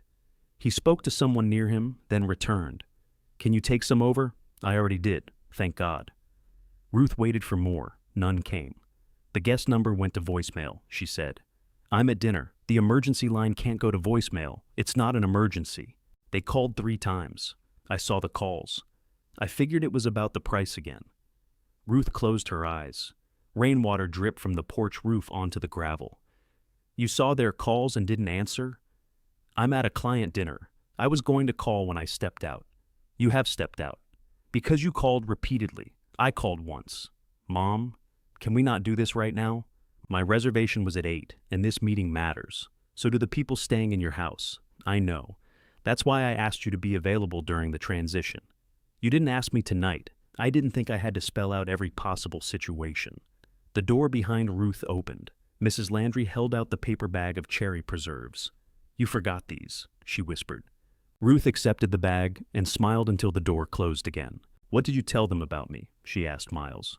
"What do you mean? Did you say I don't understand the market?" He exhaled. "They kept referring to what you used to charge. I explained that you handled the hospitality side, and Dad handled more of the business decisions. That isn't true. Can we argue about family history another time?" "No." A burst of laughter came through the phone from his table. Miles lowered his voice. "I was trying to preserve the relationship. By making me sound foolish? I did not make you sound foolish. You told them I didn't know how prices worked in a business I ran for 32 years. I told them you were generous. Generous with what?" He did not answer. Ruth looked through the window. Mr. Landry was carrying the luggage rack upstairs. "Mrs.?" Landry stood at the bottom, one hand lifted as if ready to steady him from several feet away. "Go back to your dinner," Ruth said. "Thank you. We'll talk tomorrow." "No, Miles, listen first." He was quiet. "I delivered the towels because the Landrys did nothing wrong. I did not do it for you. I understand." "No, you don't." "Mom," she ended the call. The cottage lamp glowed through the lilacs as Ruth crossed back over the grass. Her wet house shoes slipped once, and she windmilled both arms to keep from falling. The jar of preserves knocked against her hip inside the paper bag. By the time she reached the cottage, she was angry enough to cry and too tired to enjoy the distinction. She took off the wet shoes and placed them near the new furnace register. The yellow cabinet doors stood propped along the wall, dry but not yet rehung. The smart speaker showed a small blue light. "I'm sorry," it said. "I didn't speak to you. I didn't understand. That makes two of us." She set the preserves on the counter and sat in the green chair. The cottage was not ready for sleeping. Her bed was still in town, along with her clothes, dishes, medications, and every object that made a place functional rather than imagined. Still, she remained there until after midnight, listening to the furnace cycle and the rain strike the repaired roof. Aaron called at 6:50 the next morning. Ruth was at home making coffee. She watched his name light the phone and let it ring through. He called again. She answered on the third call. "Good morning. Miles says you're upset." "Does he?" "He said the linen service missed gull and you had to cover. The cleaning service missed gull. Same difference." "No. Dana handled linens." "You replaced Dana." "We replaced an expensive vendor whose service included linens. And now you have a cheaper vendor, plus a linen service, plus no towels. That's a startup issue. You've been operating for 32 years. We've been managing for 1 month. Ruth poured coffee and carried it to the table. Frank's red sock lay beside the donation bag, waiting for a decision. "What happened last night?" Aaron asked. "The Landrys called 3 times. Miles saw the calls and ignored them because he was at dinner. He had a client meeting. Then you should have had the phone. I was asleep. It was 9:40. I get up early." Ruth took a sip of coffee. Aaron continued. "We appreciate that you helped. We'll make sure the towels are there next time. That's not the whole problem. I know Miles upset you with something he said about pricing. He told guests that I didn't understand the market. He said you weren't involved in revenue strategy. I set the rates with your father." "Okay." There it was again, that sealed little word. Ruth looked at the red sock. "Did you know that?" "Know what?" "That I set the rates." "I knew you helped." "I didn't help. We did it together." "Mom, why does the wording matter so much?" "Because you're taking the work while erasing the person who did it." Aaron fell silent. She expected an argument. What came instead was his tired voice. "We're trying to keep everything from falling apart." "I know. We lost Dad too. I know that. You act like we're stealing from you." Ruth pressed her lips together. Aaron's grief was real. So was the exhaustion in his voice. She could feel the familiar door inside herself opening, the one that led toward making things easier for everyone else. Then she remembered standing in wet shoes while Miles called her generosity a reason to distrust her prices. "I don't think you're stealing the rentals," she said. "I think you believe my time came with them. That's not fair." "No, it isn't." She ended the call gently, which was somehow more difficult than hanging up in anger. At 8, Ruth loaded the Buick. The dark green binder went on the passenger seat. The lime green binder went beneath it. She added the guest card box from the Gull House desk, the ring of rental keys, a folder of vendor contacts, and the emergency phone Frank had carried before it became hers. The phone rang twice during the drive. Both calls came from Gull House. Ruth did not answer. Aaron and Miles were inside the rental when she arrived. Miles stood near the dining table with his coat still on. Aaron had a mug in one hand and his reading glasses pushed onto his head. "What's all this?" Miles asked. Ruth placed the binders on the table. The dark one has linens. The lime one has seasonal closing and opening. The guest cards are alphabetical, except businesses are filed under the owner's last name. Aaron set down his mug. "What are you doing?" She placed the vendor folder beside the cards. "The electrician's personal number is in there, but don't use it unless it's urgent. Gordon's appliance is under Linda Gordon, not Gordon's. Mom. The blue tape keys are blue heron. Red is gull. Cedar has no tape because your father kept peeling it off." Miles looked from the keys to her face. "This is because of last night. This is because the transition needs an end." "We said a few months," Aaron replied. "You said a few months. I asked how long, and you said we'd see. So now you've decided?" "Yes." Ruth put the emergency phone on the table. It landed with a soft plastic knock. "I'll answer questions through the end of the month if you email them. If you want me to train staff or organize the information into your new system, my rate is $35 an hour." Miles stared at her. "You're charging us? I'm giving you the first consultation free right now. This is ridiculous. No, this is clear." Aaron removed his glasses from his head. "And if a guest has an actual emergency, they call you. What if we can't answer? Then hire someone who can." Miles walked to the window. "You're punishing us." Ruth looked at the towel basket still sitting near the hall. "I'm retiring from a job you keep telling people I never had." Nobody spoke. Her hands had begun to shake. She put them in her coat pockets so her sons would not mistake fear for uncertainty. Aaron looked at the emergency phone, then pushed it back across the table. "Keep it until the end of the month."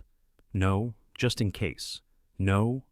You live 40 yards away. That doesn't make me staff." His jaw tightened. "Dad would never have left us like this." Ruth met his eyes. "Your father did leave you. That's why we're here." Aaron's face went white. Miles turned from the window. "Jesus, Mom!"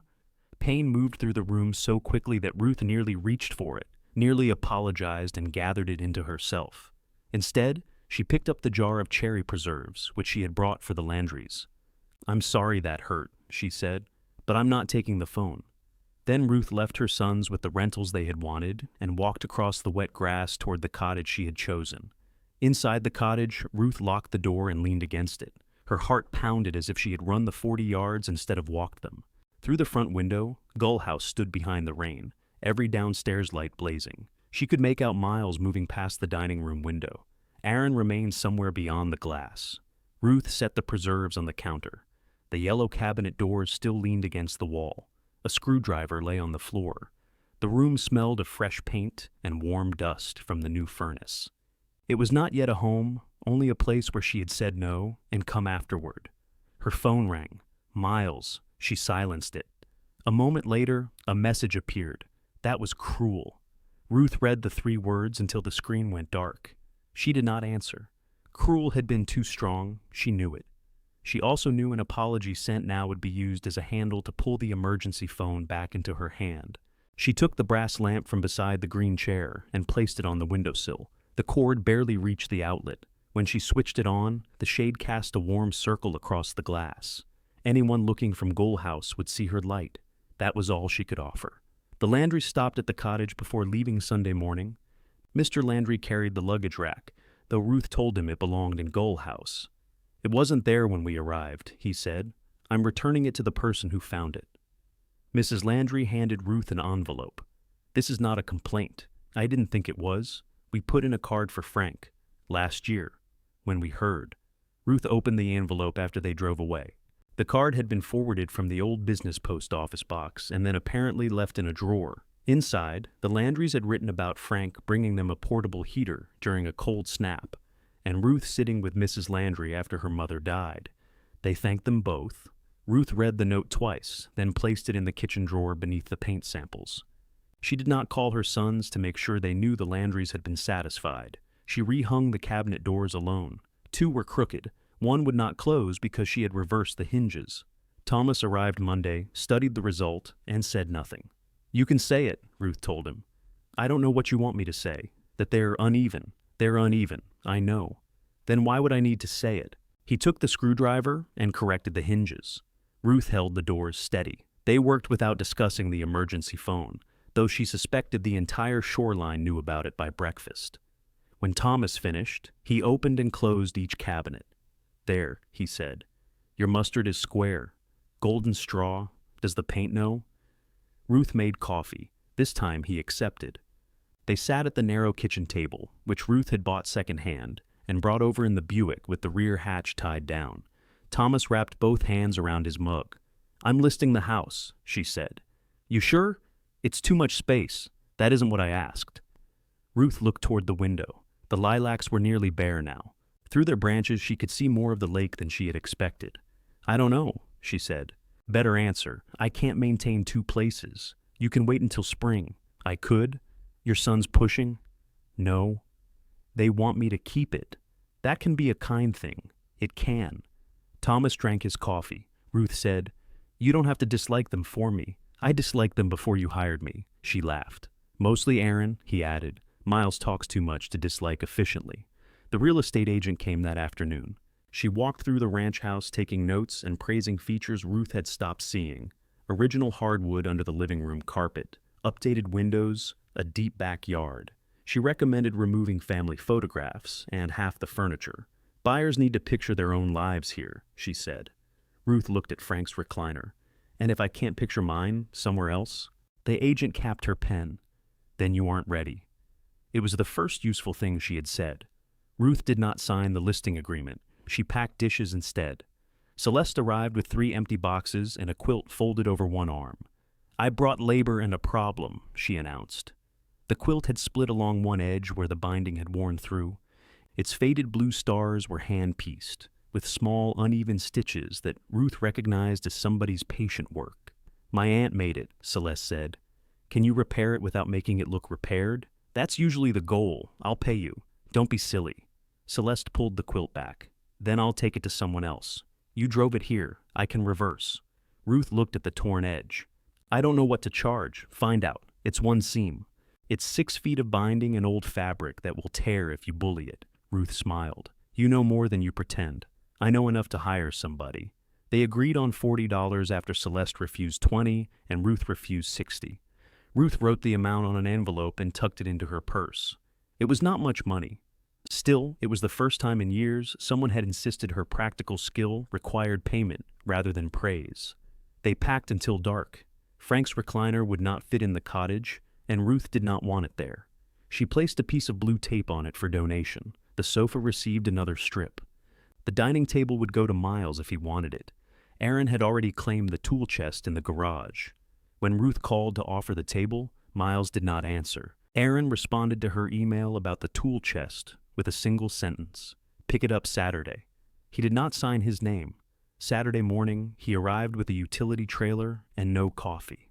Ruth met him in the garage. The tool chest was red, taller than her shoulder, and so heavy that Frank had once sworn it had settled the concrete beneath it.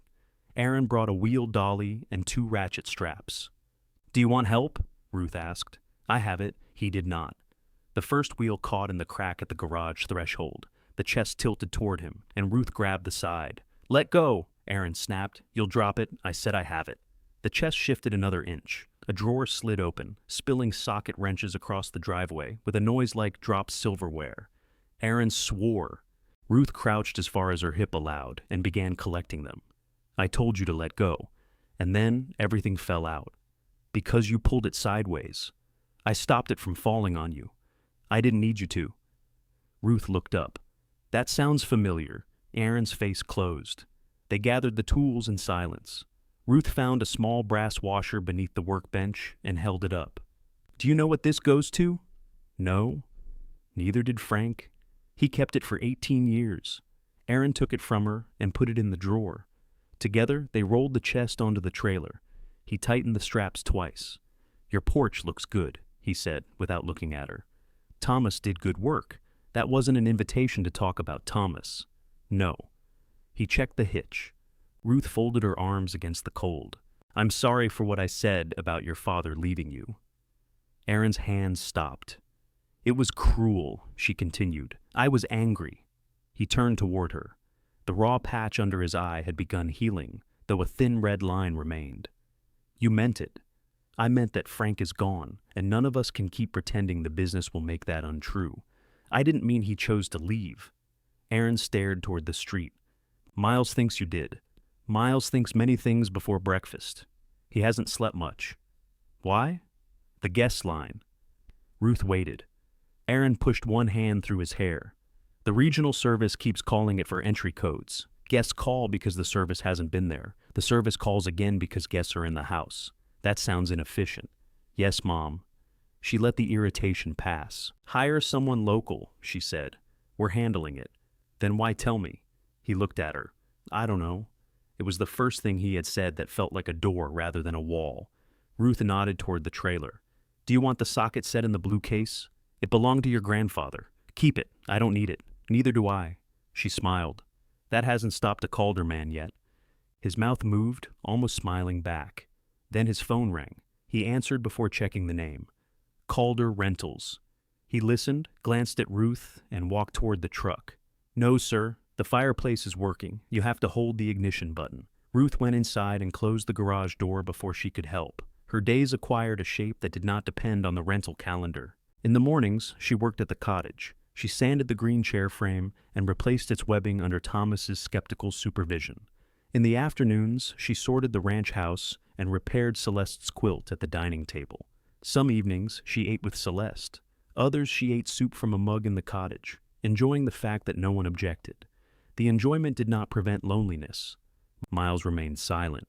Aaron sent 3 emailed questions, all phrased as requests. Ruth answered 2 without charge. The third asked her to compile the history of plumbing repairs at every house. She replied with an estimate of 4 hours at $35 each.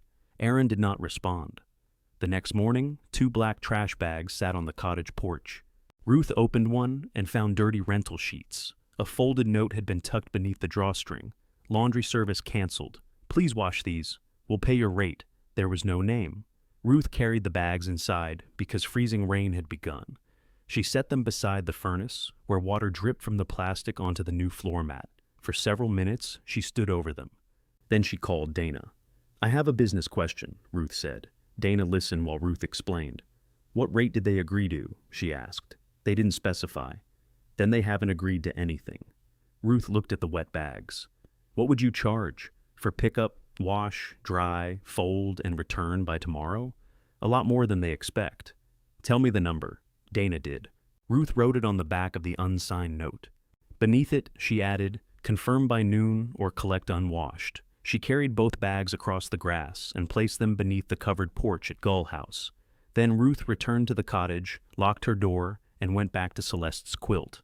At 11:43, Dana called back. They confirmed. Which one? Miles. He complained for 6 minutes and then asked whether I could do the towels too. Can you?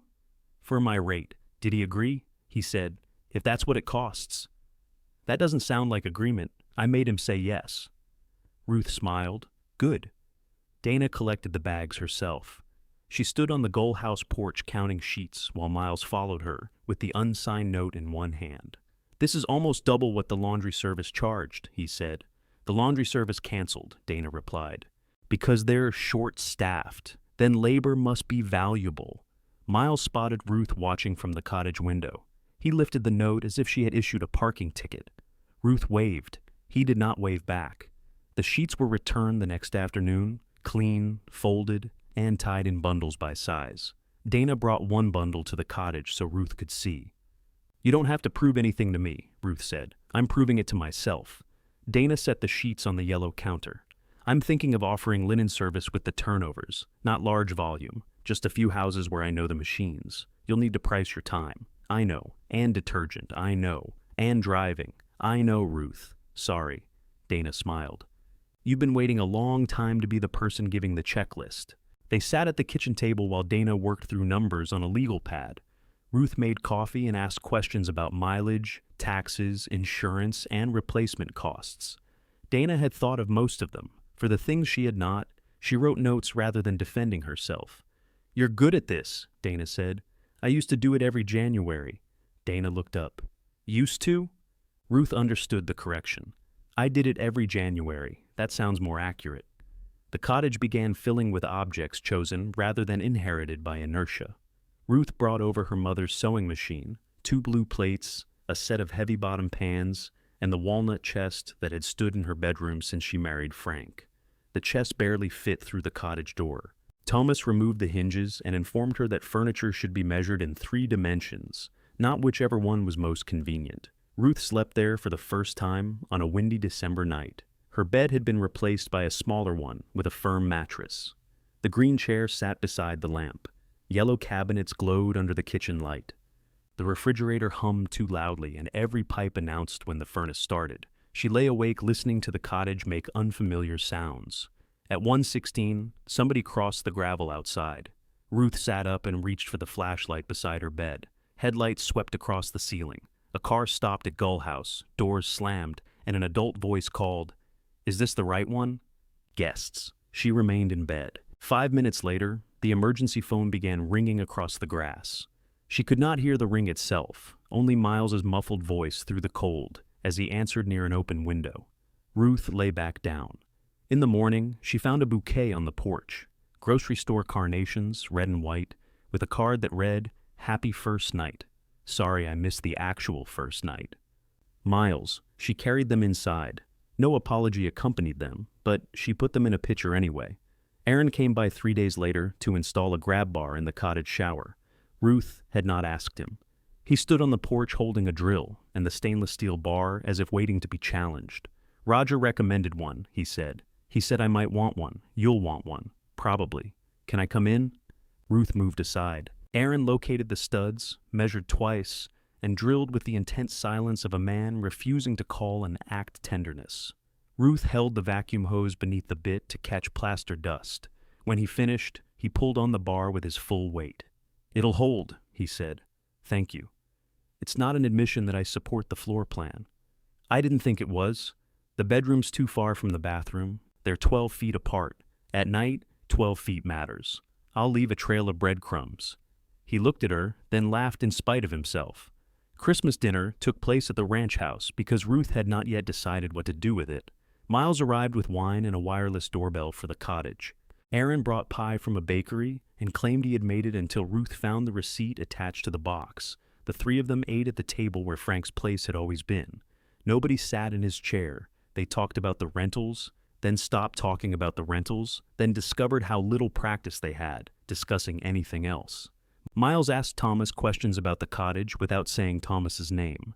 Aaron complained about the regional cleaning service and admitted Dana had covered 2 emergency turns. "You could hire her back," Ruth said. "We're reviewing vendors," he replied. Miles lifted his wine. "He means she raised her rate. She raised it 4%, Ruth said. Both sons looked at her. "What?" Miles asked. "Dana did the math at my table." Aaron leaned back. "So you're consulting for our former employees now?" "She's not your former employee. She was a vendor." "Fine. Competitor. To whom?" "We are considering bringing cleaning in-house." Ruth put down her fork. "Who's cleaning?" "We'd hire people." "Then Dana's not competing with you. She's competing for the job you're inventing." Miles groaned. "Can we not have labor court on Christmas?" Ruth changed the subject. The evening was awkward, funny in places, and less painful than she had feared. After her sons left, she washed 3 wine glasses and stood looking at Frank's empty chair. She could miss him and still prefer the cottage. The 2 truths no longer seemed required to fight.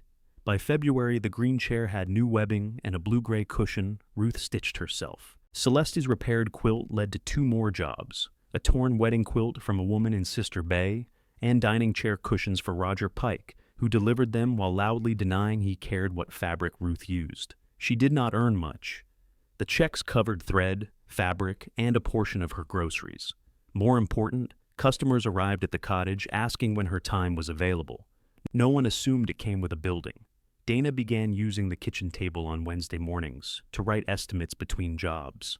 Celeste appeared whenever she pleased, but knocked first. Tomas finished the remaining winter repairs and then kept finding reasons to stop by. A loose latch, a shelf bracket, $6 he claimed Ruth had overpaid. Ruth did not confuse company with rescue.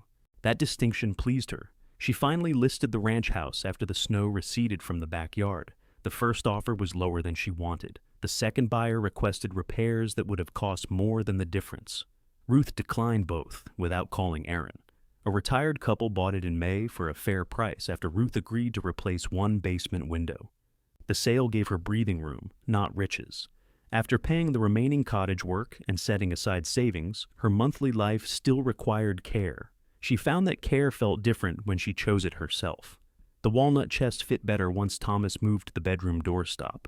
Spring opened the lilacs. Purple blossoms crowded the cottage windows and filled the rooms with a sweetness almost too thick to enjoy. Ruth cleared a patch beside them for herbs, tomatoes, and late-blooming flowers. Celeste gave her a rusted garden gate that served no purpose because there was no fence. Ruth installed it anyway. "It opens onto the same yard," Aaron said when he saw it. "All gates do. No, they generally open through something. This one is symbolic." "Of what?" "Not everything needs a business case." He shook his head, smiling. The rentals filled for summer. Aaron and Miles hired Dana for 2 houses, kept the regional service for the others, and learned precisely how expensive inconsistency could be. Reviews remained good, but no longer effortless. Complaints appeared about missing wine glasses, late check-in messages, and weeds around the Blue Heron deck. Ruth saw the weeds. She did not pull them. Miles began visiting the cottage on the Thursday afternoons, usually with a reason that dissolved once he sat down. He brought photographs of replacement sofas and asked what she thought, then reminded her the decision was his. Ruth told him he was free to choose an ugly sofa. The first time he stayed for supper, he washed the dishes without being asked. In July, both sons arrived together carrying rolled site maps. Ruth was sewing a cushion in the cottage.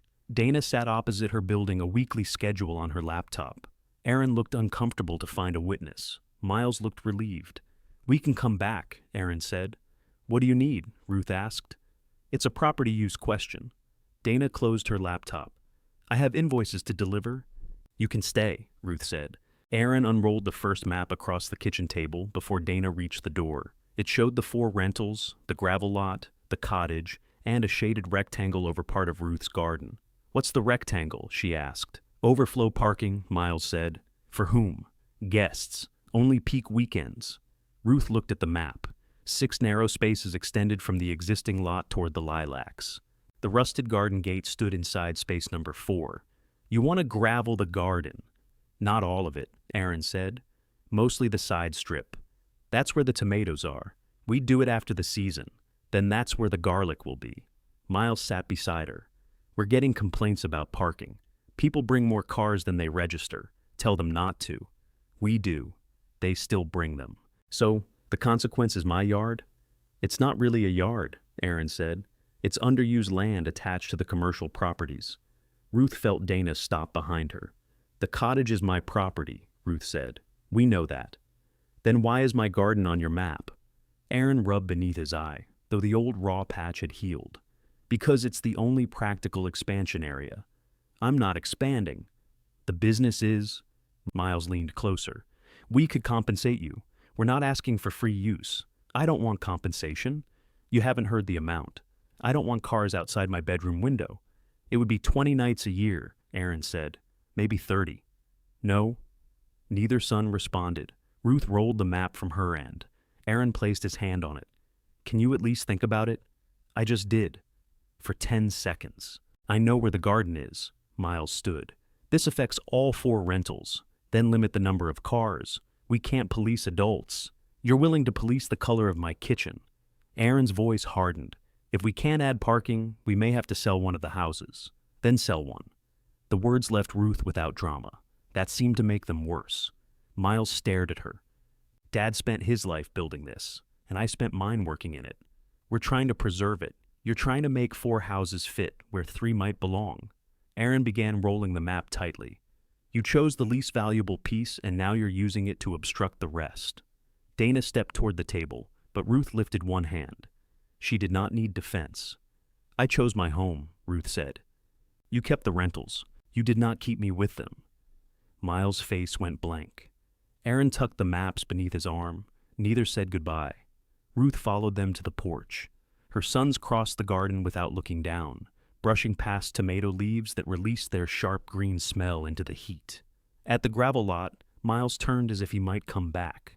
Aaron opened the truck door. Miles followed him. Ruth watched them drive away, then looked at the tire-width spaces drawn through her garden in her mind. Behind her, Dana opened the laptop again. "You want me to go?" she asked. "No."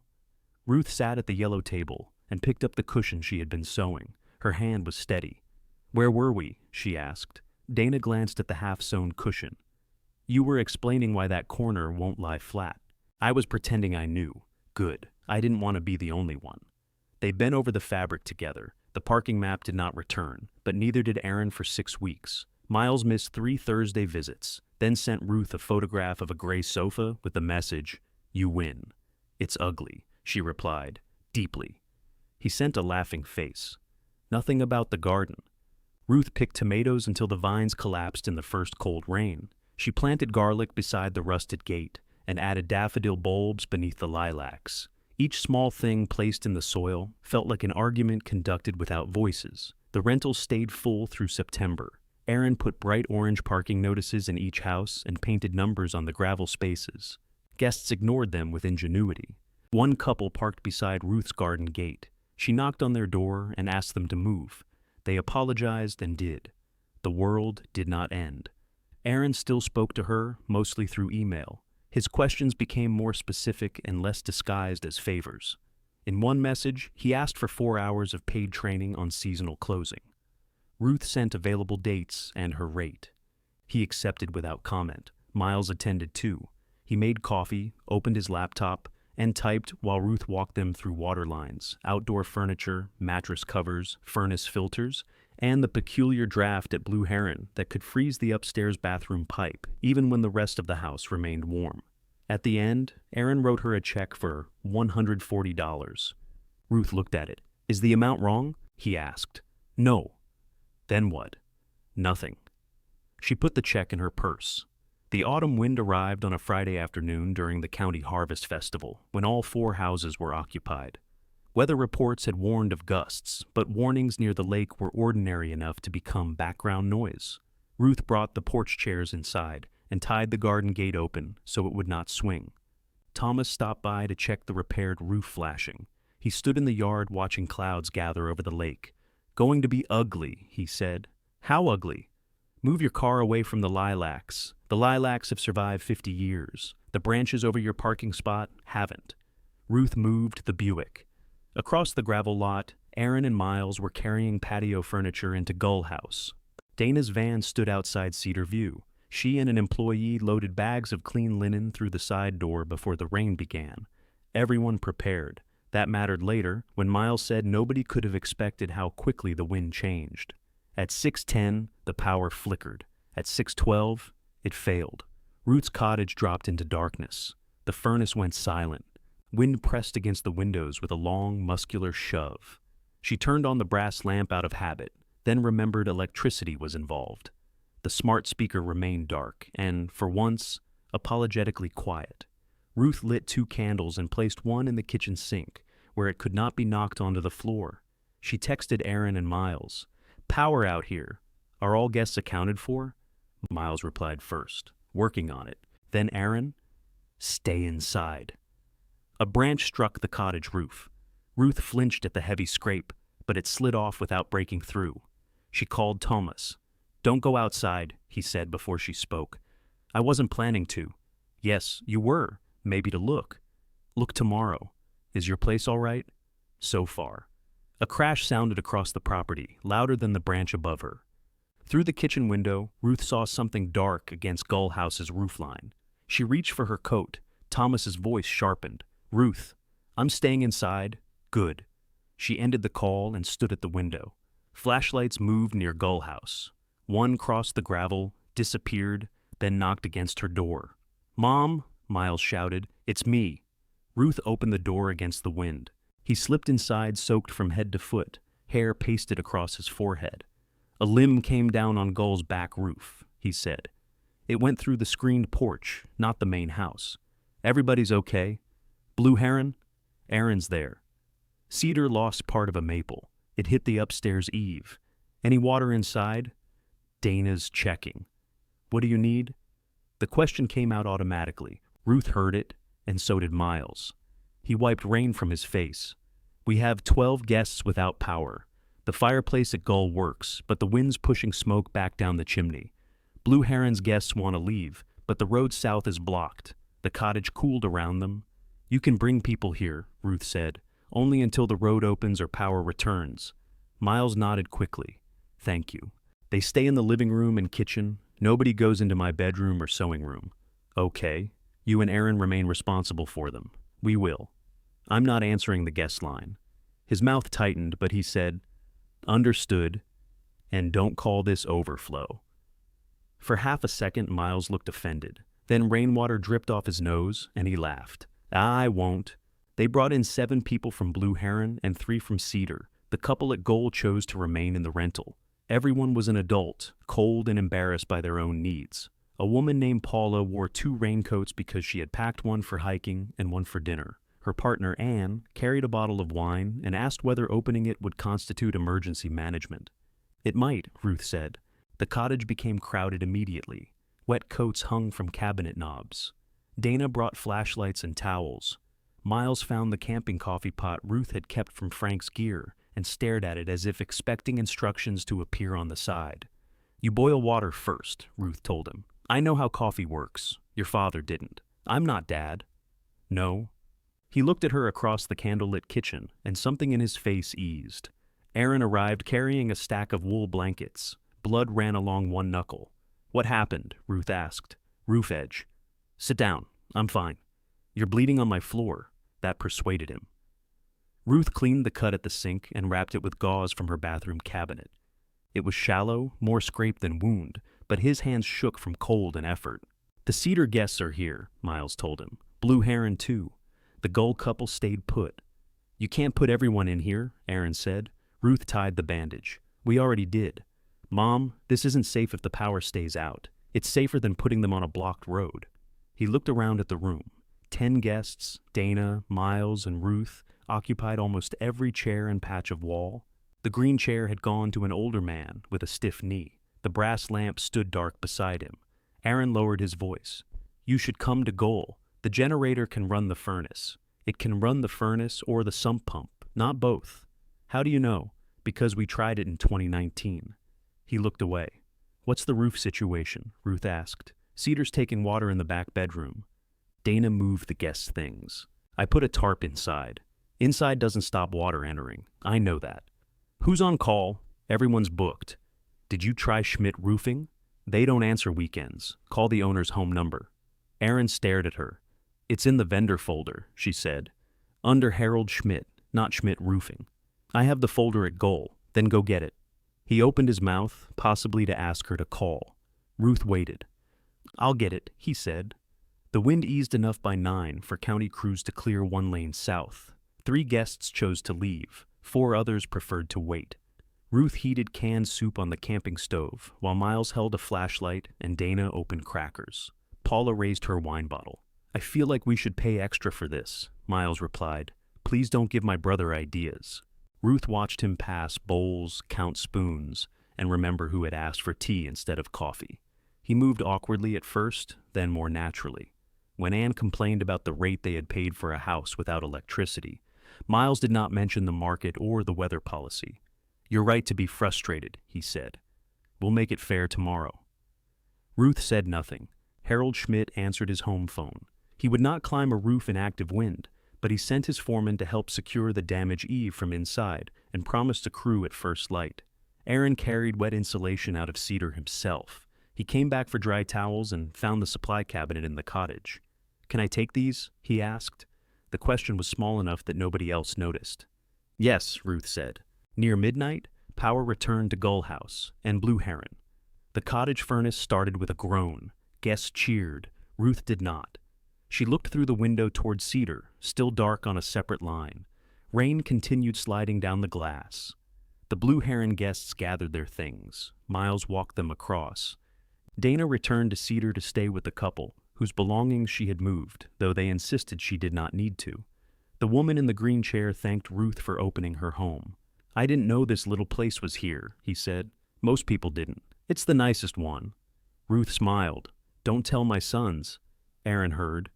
After everyone left, he and Ruth stood in the wrecked kitchen. Wet towels covered the floor. Empty soup cans crowded the counter. Mud tracked from the door to the green chair. "I'll clean this," he said. "Tomorrow, I can do it now. You're tired. So are you." Yes. The wind had lowered to a rough whisper in the lilacs. Aaron picked up 2 bowls and placed them in the sink. "You knew everybody's name," he said. "They introduced themselves. You knew Anne wanted coffee with milk. She told me. I didn't hear her. You were looking for blankets."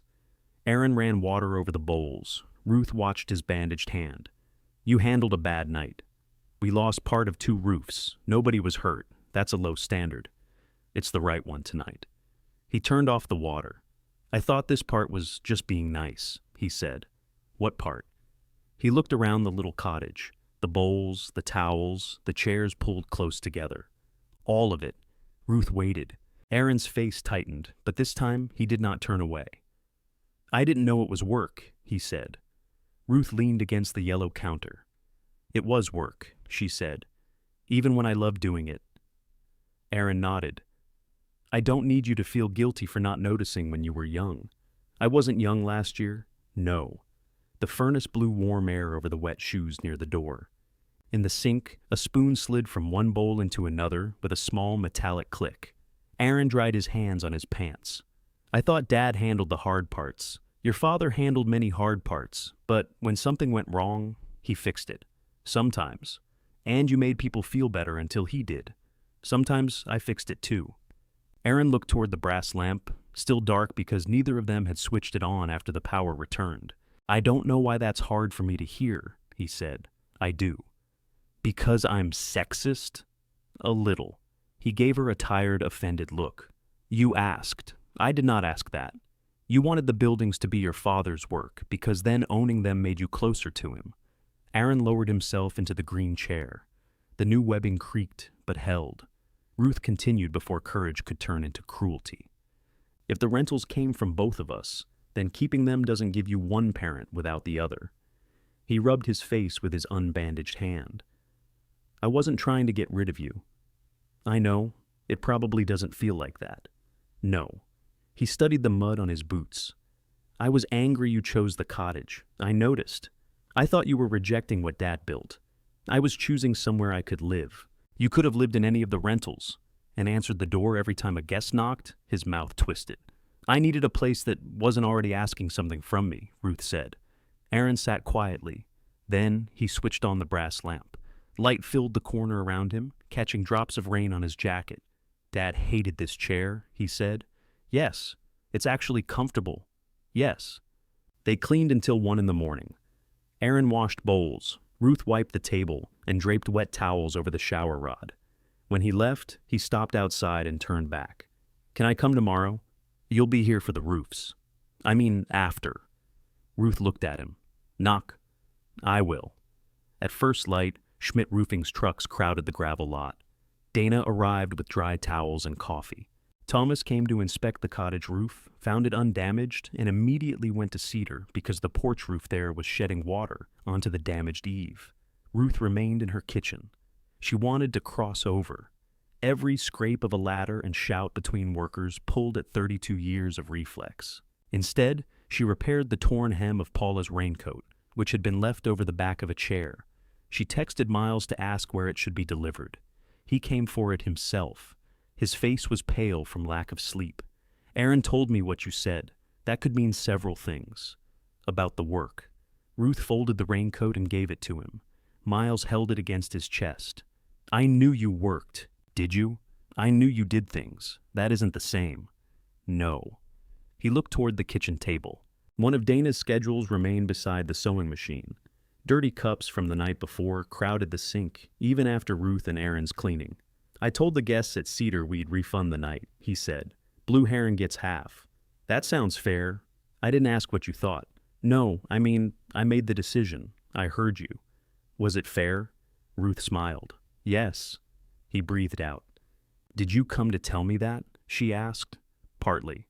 "What's the other part?" Miles looked toward Gull House. Roofers moved across the back section, clipped to safety lines. Aaron stood below, with a clipboard and a cup of coffee he had forgotten to drink. I'm sorry I told the Landrys you didn't understand the market. Thank you. I was trying to keep them from arguing. You made me smaller so you could win. Miles's eyes came back to her. I know. Ruth waited. And I shouldn't have, he added. No, I could explain what I was thinking. You usually can. He laughed once, unhappily. That isn't a compliment. No. The wind had left branches scattered through the garden. One lay across the rusted gate, bending it toward the ground. Miles noticed. I'll fix that, he said. Thomas can. I can straighten a gate. You wanted to gravel over it. I was wrong about the parking, were you? We fit every car this weekend, because you told guests the limit, and because 2 ignored us and parked at the grocery store after Aaron threatened to tow them. That sounds like management. Miles nodded. We're going to sell Cedar. Ruth did not pretend surprise. Of the 4 rentals, Cedar required the most maintenance and brought in the least money. It was the house both sons defended most fiercely because Frank had bought it first. Are you both agreed? She asked. Not exactly. Aaron says, maybe. I say yes. We're having an emotionally sophisticated disagreement where we email spreadsheets at 2 in the morning. Your father would be proud. That's part of the problem. He sat at the table. Ruth poured coffee for both of them. Miles took his black, though he usually added cream. After one sip, he made a face and found the cream himself. If we sell Cedar, he said, we can repair the other roofs properly, keep a larger reserve, and pay someone to manage guest calls. You can. It feels like failing. It might. He looked up, annoyed. You're supposed to say it isn't. I don't know what you consider failure, not preserving all 4. Your father sold the first boat he bought because it leaked so badly the bilge pump couldn't keep up. What does that have to do with Cedar? He called that boat an investment for 3 years. Selling it was the smartest thing he did with it. Miles stirred cream into his coffee. I don't remember that. You were away at college. Why didn't Dad tell us? Because your father only told stories in which he had excellent instincts from the beginning. Miles smiled into his cup. By the time the roofers finished temporary repairs, the storm had become a story guests told with pleasure. Paula collected her raincoat and hugged Ruth. Anne left the emergency wine unopened as a gift. The older man who had occupied the green chair asked where Ruth bought it. I repaired it, she said. You should do that professionally. I do, a little. The last 2 words bothered her after he left. That afternoon, she crossed them out on the small stack of cards Dana had printed for her. No, a little. Cedar View went on the market before winter. Aaron resisted until another plumbing estimate arrived, then agreed on the condition that they refuse bargain offers. It sold in early spring to a middle-aged couple who intended to live there rather than rent it. The price was decent, not spectacular. After fees, repairs, and taxes, the brothers had enough to stabilize the remaining 3 houses and hire help, not enough to retire. They hired Dana's company for all 3 turnovers. Dana made them sign a service agreement at Ruth's kitchen table. Aaron questioned the holiday surcharge. Dana asked whether he planned to clean toilets on Christmas. He signed. The regional service collected its plastic caddies and left behind 2 mop heads, which Miles delivered to Ruth as a joke. She made him take them away. They hired a retired hotel manager named Patrice Bell for guest calls 3 evenings a week and split the remaining coverage themselves. Ruth trained Patrice for 6 paid hours. Patrice took notes, asked precise questions, and never once called the information a little detail. Ruth's own days grew fuller. Celeste referred quilts. Roger referred furniture, always objects he claimed belonged to someone else. Thomas built 2 shelves in the sewing room and charged Ruth exactly what they had agreed, including $4 for screws. Her finances remained ordinary. She checked grocery prices, delayed replacing the Buick, and turned the thermostat down at night. The cottage did not become an inn, a gold mine, or a symbol anyone could sell. It was a 1-bedroom house with a noisy refrigerator, warm yellow cabinets, and a view of the lake when the lilacs allowed it. That was enough. Miles's Thursday visits resumed. At first he knocked and entered before Ruth answered. She sent him back outside. "You're serious?" he asked through the closed door. "Yes." He knocked again. She let him in. After that, he waited. Sometimes he brought groceries. Sometimes he brought a business question and accepted that Ruth might decline to answer. He learned to sit at the kitchen table without opening his laptop. Aaron came less often, but stayed longer. He repaired the garden gate after all, though he asked first. The gate still opened through nothing. He straightened it, oiled the hinges, and stopped asking what it meant. On the first anniversary of Frank's death, Ruth woke before dawn and sat in the green chair with his red sock in her lap. She had kept it in the walnut chest, which was absurd. Frank had owned hundreds of socks. This one had no special story. It was simply the object her hand had refused to release when every other choice felt permanent. She carried it outside and buried it beneath the lilacs. Not because Frank belonged in the ground, his ashes had been scattered from the boat before Aaron sold it, but because wool would feed the soil better than a drawer. At noon, her sons arrived together. They knocked. Ruth opened the door and saw that Aaron carried a grocery bag while Miles balanced a bakery box and a bottle of wine. "We thought we'd make dinner," Miles said. "You thought you'd make dinner here?" "We thought we'd ask." Aaron lifted the bag. "I brought the cast iron skillet." Ruth looked inside. The skillet had been scrubbed too clean and would need seasoning again. "Your father would haunt you for what you've done to that pan." Aaron examined it. "I soaked it, I can tell. For 20 minutes. Long enough? Can we come in before you disown me?" Ruth stepped aside. The cottage filled slowly. Celeste arrived with salad and bourbon, saying she remained prepared for either grief or hunger. Dana brought bread. Thomas appeared last, carrying a repaired porch chair Ruth had not asked him to fix. Aaron stiffened when he saw him. Thomas set the chair down. "Still parking like Frank? Not since your van scratched my truck." Your truck leaned into it. For one dangerous second, Ruth thought the evening might split open. Then Aaron said, "Mom told me about Cedar's roof." Thomas looked at Ruth. "She told me what actually happened," Aaron continued. "All right, I didn't know." "No." Aaron waited for forgiveness that did not arrive. "I'm sorry," he said. Thomas studied him, then nodded toward the skillet. "You cooking?" "Trying to." "Then you need to heat that pan before you ruin anything else." It was not absolution. It was enough to continue the evening. They crowded around Ruth's narrow table. Miles opened the wine. Celeste complained that the salad had been pushed against the wall. Dana moved invoices off one chair. Aaron burned the first batch of potatoes and served them anyway. Frank's absence sat among them without occupying the whole room. After dinner, Miles washed dishes. Aaron dried. Thomas repaired a loose handle on the screen door because he could not sit still while a tool was available. Celeste fell asleep in the green chair and denied it when she woke. Ruth carried her wine to the porch. The 3 rentals shone beyond the gravel lot, fewer than Frank had planned and steadier than her sons had feared.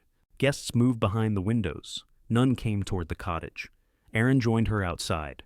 "Patrice has the phone," he said. "I didn't ask." "I know. I'm practicing not needing you to ask." They stood beside the lilacs. New leaves hid most of the lake, but a narrow strip of blue remained. "Thursday?" Aaron said. "What about it? Can I come for dinner? Do you intend to bring that skillet?" "No." "Then yes." He smiled and went back inside. Ruth stayed on the porch a moment longer. Behind her, the cottage hummed with voices, cabinet doors, and Miles insisting he had not used too much soap. Ahead, lights glowed in the houses her sons had kept. The door opened. "Mom," Miles called. "Do you mind if I make coffee?" Ruth looked through the screen at the yellow kitchen, the long table, and the people waiting there. "No," she said. "Go ahead." Then she entered her own house and closed the door against the night.